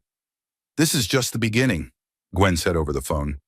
"I've been getting calls all morning from reporters wanting to interview Brooke. The story is going national." Vernon's satisfaction quickly turned to concern. Media attention could be a double-edged sword. It might help establish the truth about Clayton's abuse, but it could also expose Brooke and Hope to unwanted scrutiny and potential danger. "What kind of interview requests?" "Everything from local news to national magazines," Gwen replied. "There's apparently significant interest in the story of a wealthy CEO being held accountable for domestic violence. It's not something that happens very often." Vernon thought about the implications. Clayton had built his identity around being a successful businessman and community leader. Having that image destroyed publicly would be devastating to someone with his psychological profile. Gwen, I'm worried about how Clayton will react to this level of public humiliation. Men like him can become dangerous when they lose everything. I've already thought of that, Gwen said. I'm filing for an extension of the restraining order and requesting additional security measures. Clayton's facing prison time and complete social destruction that makes him unpredictable. After hanging up, Vernon made breakfast and waited for Brooke to wake up. When she emerged from the guest room carrying Hope, she looked more rested than she had in weeks. The trial had been emotionally exhausting, but the guilty verdict seemed to have lifted a weight from her shoulders. "Good morning," she said, settling Hope into her high chair. "Any news on sentencing?" Vernon hesitated, then decided she needed to know about the media coverage. He showed her the news reports, watching her face as she absorbed the magnitude of the story. "My God," Brooke said quietly, "this is everywhere." "The business community is treating it as a major scandal," Vernon explained. "Domestic violence by a CEO is apparently rare enough to be newsworthy, especially when it involves attempted murder of a pregnant wife." Brooke was quiet for several minutes, feeding Hope while processing the information. "Vernon, I know I should feel vindicated, but I'm actually scared. Clayton's lost everything now, his job, his reputation, his social standing. What if he decides he has nothing left to lose?" Vernon had been thinking the same thing. Gwen's working on additional protection, and he's facing sentencing tomorrow. He might be in jail soon. "Might be," Brooke repeated. "But what if he gets a light sentence? What if his lawyers find a way to keep him out of prison?" Before Vernon could answer, his phone rang again. This time it was Detective Thornton. "Dr. Hamilton, we have a situation," Thornton said. "Clayton Marshall violated his restraining order about an hour ago. He was spotted outside your apartment building by a neighbor who recognized him from the news coverage." Vernon felt ice in his veins. "Is he still there?" "No, he fled when patrol cars arrived. But Dr. Hamilton, he left something behind that I think you should know about." "Tonar, what kind of something?" "Photos of your sister and the baby. Recent photos, taken with a telephoto lens. He's been surveilling your apartment." Vernon's blood pressure spiked. Clayton had been stalking them, watching their movements, gathering information. "Any idea how long he's been doing this?" "Based on the photo timestamps, at least a week," Thornton replied. "Dr. Hamilton, I need you to be very careful. Men who engage in surveillance behavior often escalate to more direct action. Clayton's facing prison time and social destruction. He may feel he has nothing left to lose." After Detective Thornton hung up, Vernon immediately called his hospital supervisor to request emergency leave. He wasn't comfortable leaving Brooke and Hope alone, even for his shifts. "What's wrong?" Brooke asked, seeing his expression. Vernon explained about the surveillance photos, watching as fear crept back into her eyes. The brief sense of safety she'd gained from the guilty verdict was already evaporating. "He was watching us," she said quietly, "taking pictures of Hope."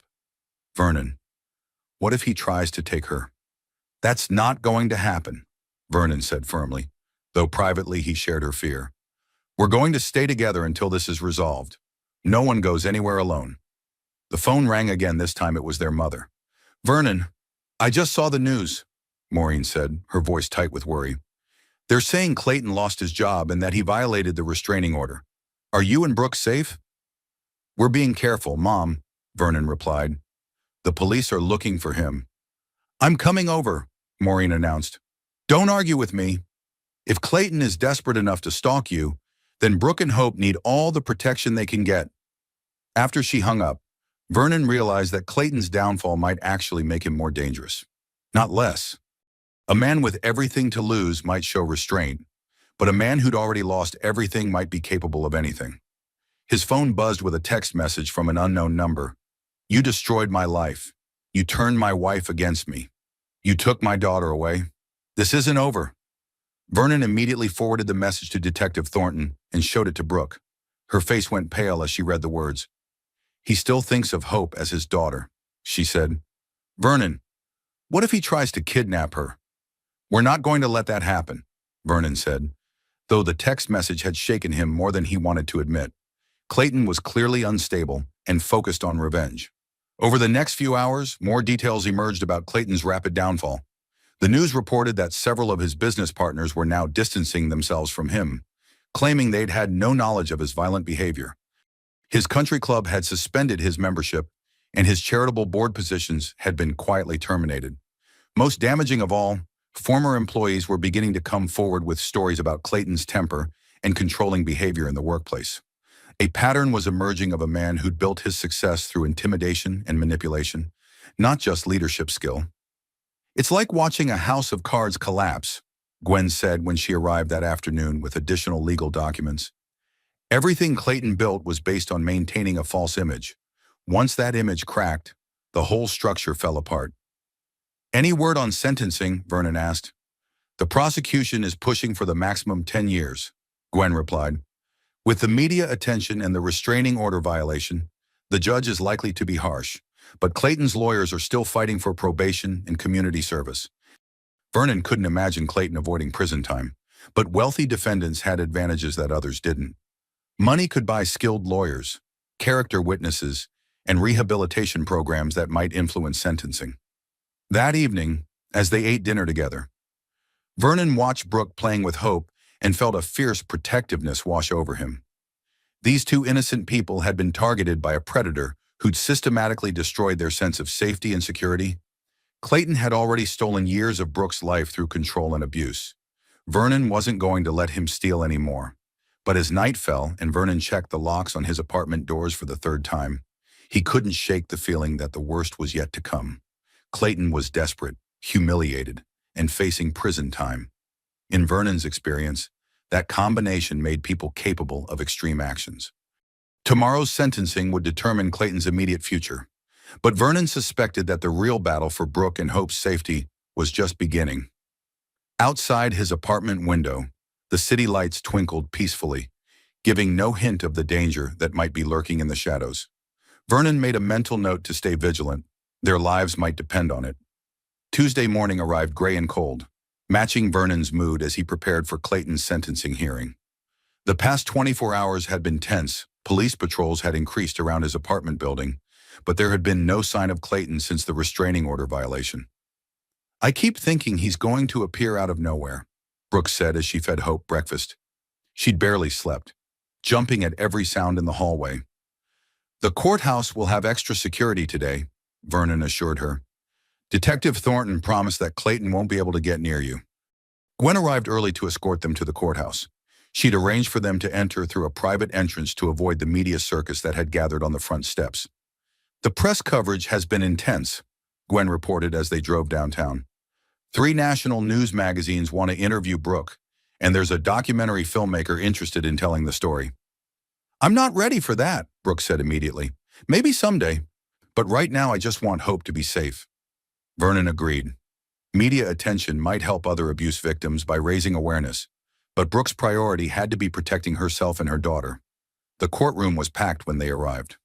Vernon recognized several faces from Clayton's former social circle, though their expressions ranged from supportive to openly curious. The guilty verdict had divided Clayton's friends. Some blamed Brooke for destroying a good man, while others admitted they'd suspected something was wrong for years. Clayton entered with his legal team, flanked by court officers. He looked thinner than Vernon remembered, his expensive suit somehow making him appear smaller rather than more impressive. Prison orange would be a dramatic change from his usual wardrobe. Judge Fairfield called the hearing to order and asked both sides to present their sentencing arguments. The prosecution went first, with D.A. Kim laying out the severity of Clayton's crimes and the need for accountability. "Your Honor," DeKim said, "this case represents domestic violence at its most dangerous. Mr. Marshall's actions didn't just injure his wife, they required emergency surgery that could have failed, leaving a newborn without her mother. The defendant has shown no remorse for his actions and has continued to harass and stalk his victims, even after conviction."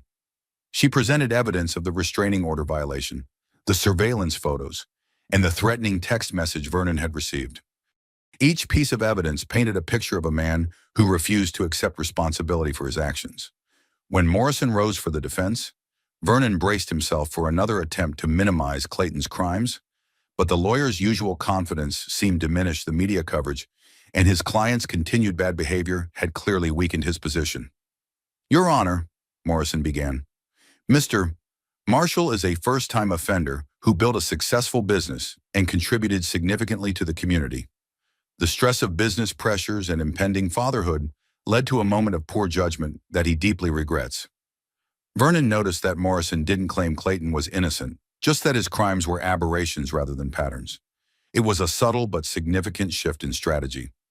"Mr. Marshall has lost his career, his reputation, and his standing in the community," Morrison continued. "He's prepared to undergo counseling and anger management as part of his rehabilitation. Incarceration would serve no purpose other than revenge." Judge Fairfield listened to both arguments without expression, then asked if Clayton wanted to make a statement before sentencing. Vernon watched as his brother-in-law stood, wondering if he would finally show genuine remorse. "Your Honor," Clayton said, his voice carefully controlled, "I take full responsibility for my actions on the night in question. The stress I was under doesn't excuse what happened, and I deeply regret that my wife and daughter were hurt because of my poor judgment." Vernon noticed the careful phrasing Clayton admitted to poor judgment rather than deliberate violence, and he referred to Brooke and Hope as my wife and daughter, maintaining his claim to ownership even in his apology. "I've lost everything I worked for because of that night," Clayton continued. "My career, my reputation, my family. I understand that there must be consequences for my actions, and I'm prepared to accept whatever sentence you deem appropriate." When Clayton sat down, Judge Fairfield reviewed her notes for several minutes. The courtroom was completely silent, everyone waiting to hear how justice would be served. "Mr.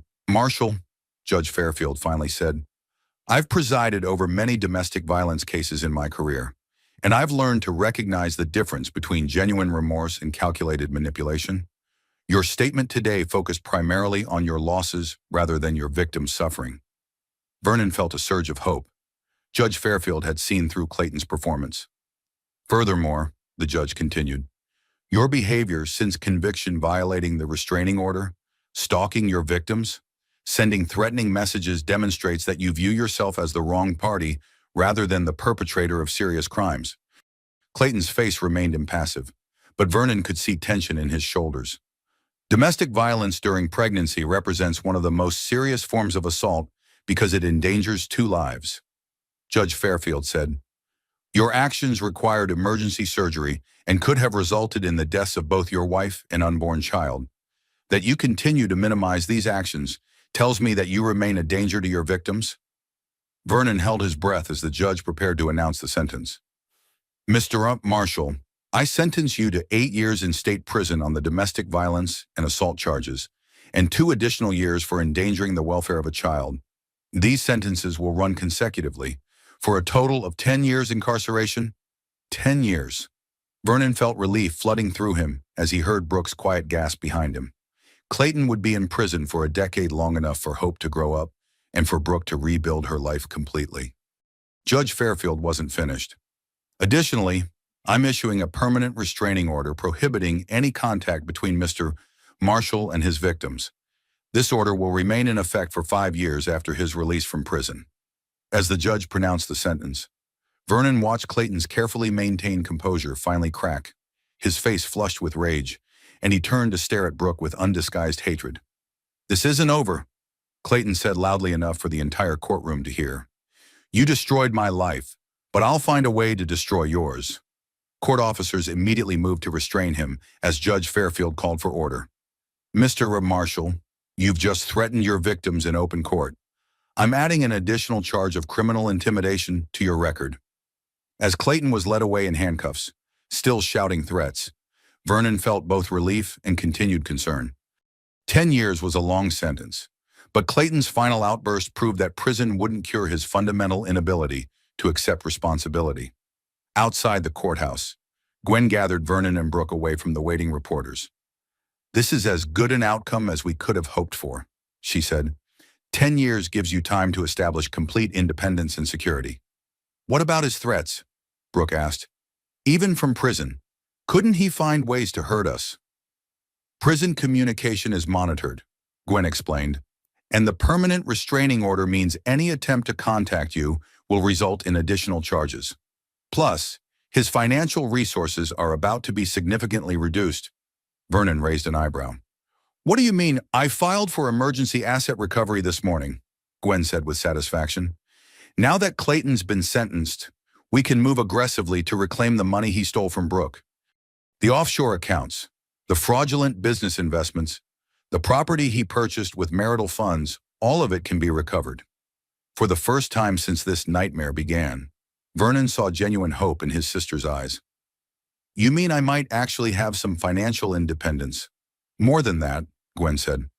Based on my analysis of your marital assets, you should recover enough money to buy a house, restart your career if you want to, and provide for Hope's future. Clayton's attempt to leave you with nothing is going to backfire spectacularly. As they drove home, Vernon reflected on how much had changed in just a few weeks. Clayton was going to prison.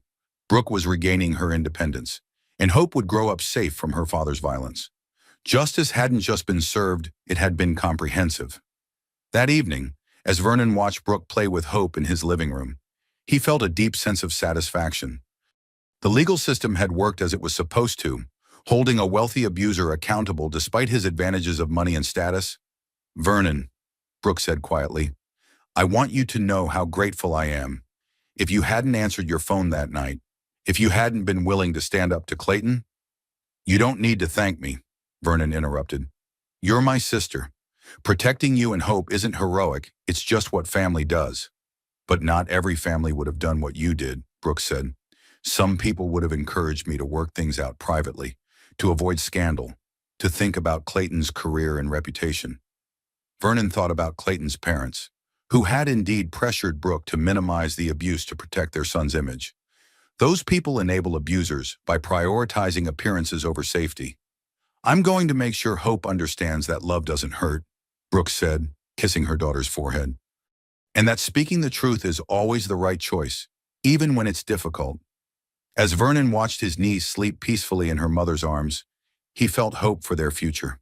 Clayton's reign of terror was over, and Brooke was finally free to become the person she was meant to be. The scars would take time to heal, but the worst was behind them. Justice had been served, and a new chapter was beginning. 6 months later, Vernon stood in the kitchen of Brooke's new house, watching his sister prepare breakfast for Hope, who was now chattering happily in her high chair. The small but comfortable home was in a quiet neighborhood about 20 minutes from downtown, with a fenced yard where Hope could play safely as she grew. She's getting so big, Vernon said, marveling at how much his niece had changed. At 10 months old, Hope was pulling herself up to standing and showing the determined personality she'd inherited from her mother. The pediatrician says she's advanced for her age, Brooke replied, cutting up small pieces of fruit for Hope's breakfast. All that early stimulation in the NICU apparently helped her development, Vernon smiled, remembering those terrifying first weeks when Hope's survival had been uncertain. Now she was a healthy, curious baby who brought joy to everyone around her. The house around them reflected Brooke's growing confidence and independence. She'd chosen every piece of furniture herself, decorated the walls with photos of Hope and their family, and created a space that felt completely different from the sterile perfection of Clayton's penthouse. Any regrets about not taking the bigger house? Vernon asked. Gwen had recovered nearly $2 million in marital assets, enough for Brooke to buy a much larger home if she'd wanted. None at all, Brooke said firmly. This place is ours. Hope and I picked it out together, and we can afford the payments easily with what's left over after we set up her college fund. It's exactly what we need. Vernon was proud of how carefully Brooke had managed her recovered assets. She'd invested most of the money conservatively, ensuring long-term security for herself and Hope. The days of depending on anyone else for financial support were over. Speaking of which, Brooke said, I have some news. I had lunch with Sarah Chen yesterday, from the marketing firm downtown, the one who offered you a consulting position. That's the one. They want me to come on board as a full partner, specializing in crisis communications for businesses dealing with reputation management. Vernon raised an eyebrow. That's quite a career shift from your old marketing focus.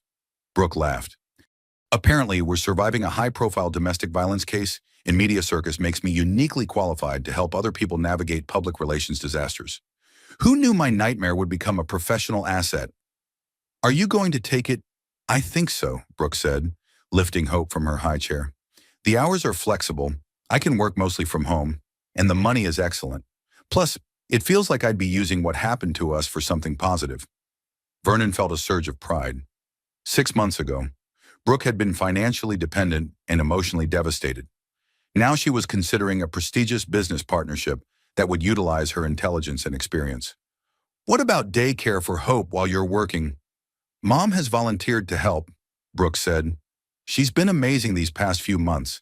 I think she feels like she needs to make up for not seeing the abuse earlier. Shamam. Maureen had indeed been a constant source of support, visiting several times a week and providing the kind of practical help that new mothers desperately need. Vernon was grateful that their family had grown closer, rather than being torn apart by the crisis. Any word from Clayton? Vernon asked, though he already knew the answer. Prison mail was monitored, and Clayton hadn't attempted any contact since his final threats in the courtroom. Nothing direct, Brooke said, but Gwen heard through legal channels that he's not adjusting well to prison life. Apparently, wealthy businessmen don't have much status among other inmates. Vernon felt no sympathy for Clayton's difficulties. The man had built his life on controlling and intimidating others. Discovering that prison inmates weren't impressed by his former success was probably a harsh but necessary education. The important thing is that you and Hope are safe, Vernon said. Everything else is just karma. His phone buzzed with a text message from Detective Thornton. Wanted you to know Clayton Marshall was denied parole consideration. Earliest possible release is still 7 years away. Vernon showed the message to Brooke, who nodded with satisfaction. Good. 7 years is enough time for Hope to grow up not remembering him at all. They were interrupted by a knock at the front door. Vernon answered it to find a woman in her 30s with a professional but nervous demeanor. Ms. Hamilton, the woman said. I'm Jessica Torres from Channel 7 News. I was wondering if you might be willing to do an interview about your experience with domestic violence during pregnancy. Vernon started to close the door, but Brooke appeared beside him. What kind of interview? She asked. We're doing a series on domestic violence awareness, Jessica explained. Your case has become a symbol of how the justice system can work when victims find the courage to speak up. We'd like to highlight how you've rebuilt your life. Brooke considered the request for a moment. Let me think about it, she said. Can you call me next week? After Jessica left, Vernon asked. Are you seriously considering doing media interviews? Maybe, Brooke said. I've been getting calls from domestic violence support groups asking me to speak to other survivors. If telling my story helps even one woman recognize that she's being abused, it might be worth it. Vernon understood her reasoning, but he worried about the public attention. Just promise me you'll be careful about security. Even with Clayton in prison, his family is still out there. Margaret and Charles Marshall have been completely silent since the sentencing, Brooke said. I think they're too embarrassed by their son's crimes to cause any trouble. Vernon hoped she was right, but he'd learned not to underestimate the lengths that wealthy, powerful people would go to protect their interests. That afternoon, Vernon returned to his own apartment for the first time in weeks. He'd been staying in Brooke's guest room most nights, reluctant to leave her and Hope alone, despite the round-the-clock security system she'd installed. His apartment felt strangely empty after months of baby sounds and family chaos. Vernon realized how much he'd enjoyed having Brooke and Hope in his life every day, and how quiet his world had become without them. His phone rang. It was Nurse Colleen from the hospital. Vernon, I know you're on leave, but we have a situation that could really use your expertise. What kind of situation? 25-year-old woman, 34 weeks pregnant, came in with injuries she claims are from a fall, Colleen explained. But the injury patterns look familiar, and she seems terrified when her boyfriend visits. Vernon felt his protective instincts activate. What do the attending physicians think? They're not sure. The injuries could be consistent with a fall, but her behavior suggests there's more to the story. She keeps asking if her medical records are confidential and whether anyone can access them without her permission. Vernon recognized the signs of a pregnant woman testing whether she could trust medical staff with the truth about abuse. It was exactly the kind of case where his experience with Brooke's situation could make a difference. I'll be there in 30 minutes, he said. As Vernon drove to the hospital, he reflected on how his experience with Clayton's abuse had changed his perspective on his work. He'd always been a skilled trauma surgeon, But now he understood the human dynamics behind the injuries in ways he never had before. At the hospital, Vernon found the patient, Maria Santos, sitting alone in her room while her boyfriend spoke with nurses at the station. She was young and pretty, with the kind of quiet fear in her eyes that Vernon now recognized immediately. "Ms. Santos, I'm Dr. Hamilton," he said gently. "I specialize in trauma cases, and I'd like to examine your injuries if that's okay with you." Maria nodded nervously. "The other doctors say everything looks fine, but I'm still worried about the baby." Vernon conducted a thorough examination, noting injury patterns that were inconsistent with a simple fall. "Ms. Santos, can you tell me exactly how you were injured?" Maria repeated the story about falling downstairs, but her voice lacked conviction. Vernon had heard enough coach stories to recognize one. "Ms. Santos," he said quietly, "I want you to know that anything you tell me is confidential. Medical records can't be shared without your permission, and there are protections for patients who are victims of domestic violence." Maria's carefully constructed composure cracked slightly. "Why are you asking me this?" Vernon made a decision that would have been unthinkable 6 months earlier. "Because my sister was 8 months pregnant when her husband attacked her. She nearly died, and so did her baby. If someone had asked her the right questions earlier, maybe we could have prevented that attack." Maria stared at him for a long moment, then began to cry. "He said if I ever told anyone, he'd make sure I never saw the baby again. He has a good job and family connections who would believe me over him."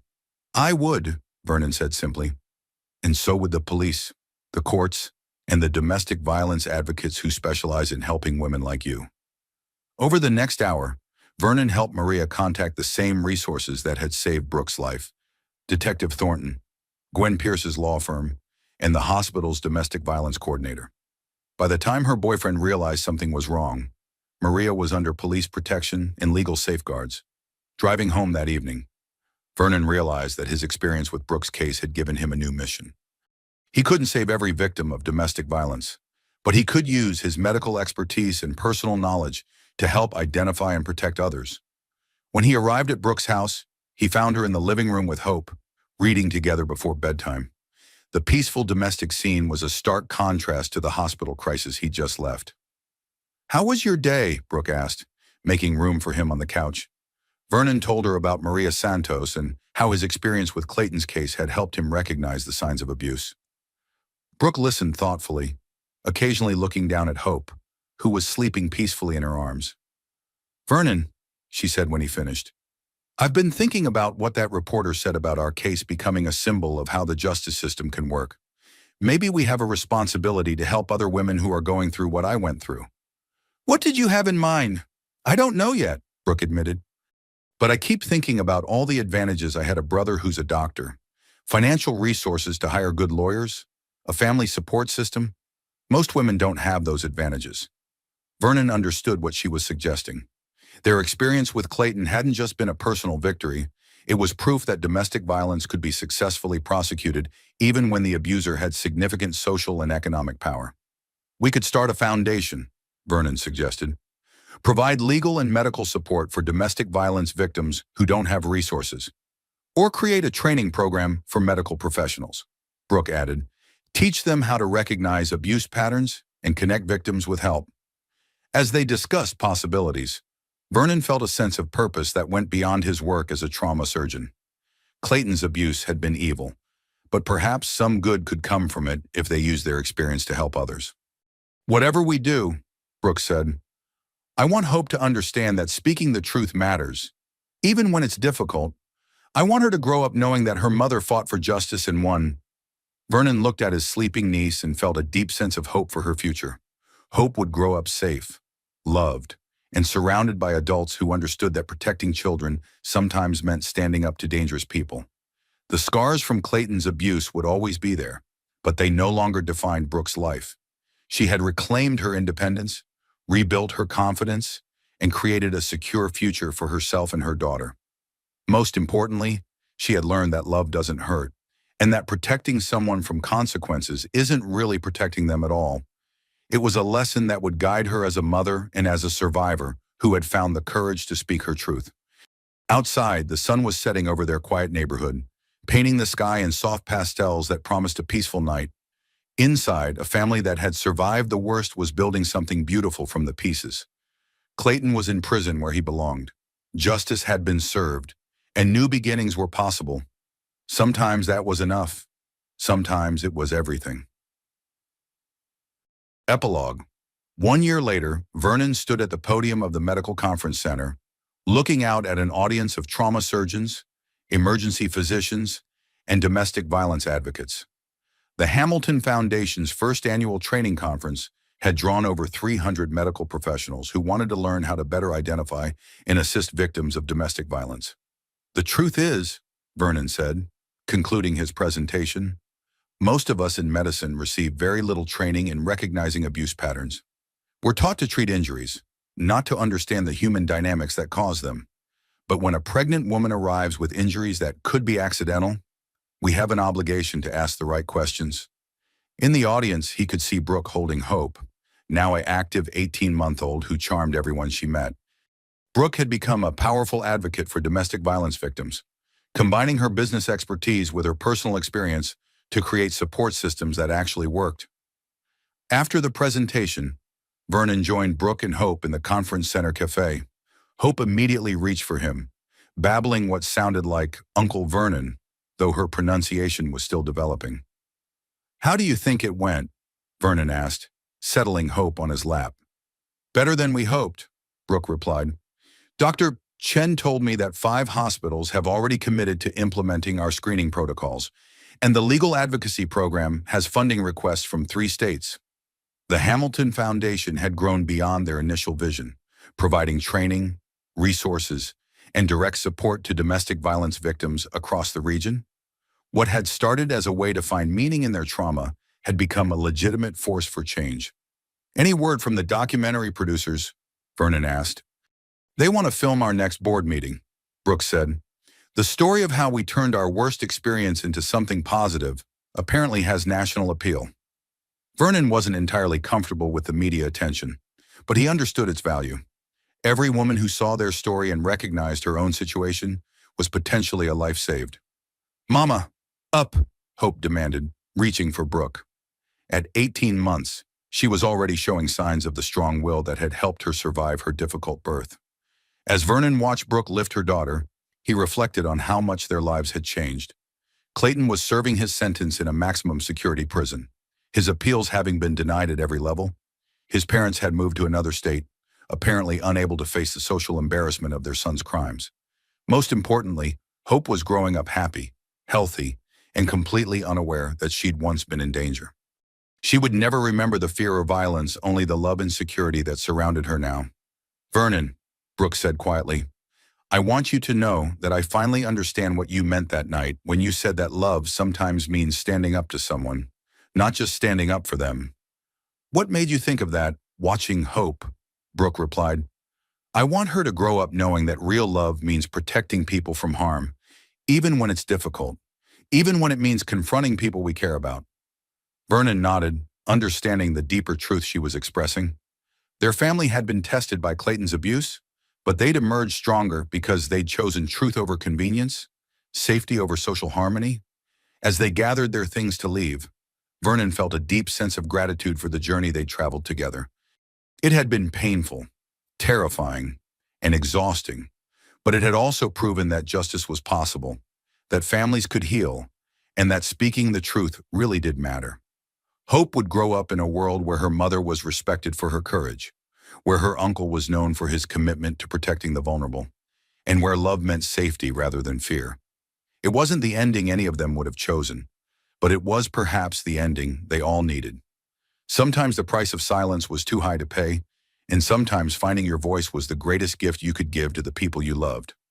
As they walked toward their car, Hope babbling happily in her mother's arms, Vernon realized that they had indeed found their new beginning, and this time, they would never let anyone take it away.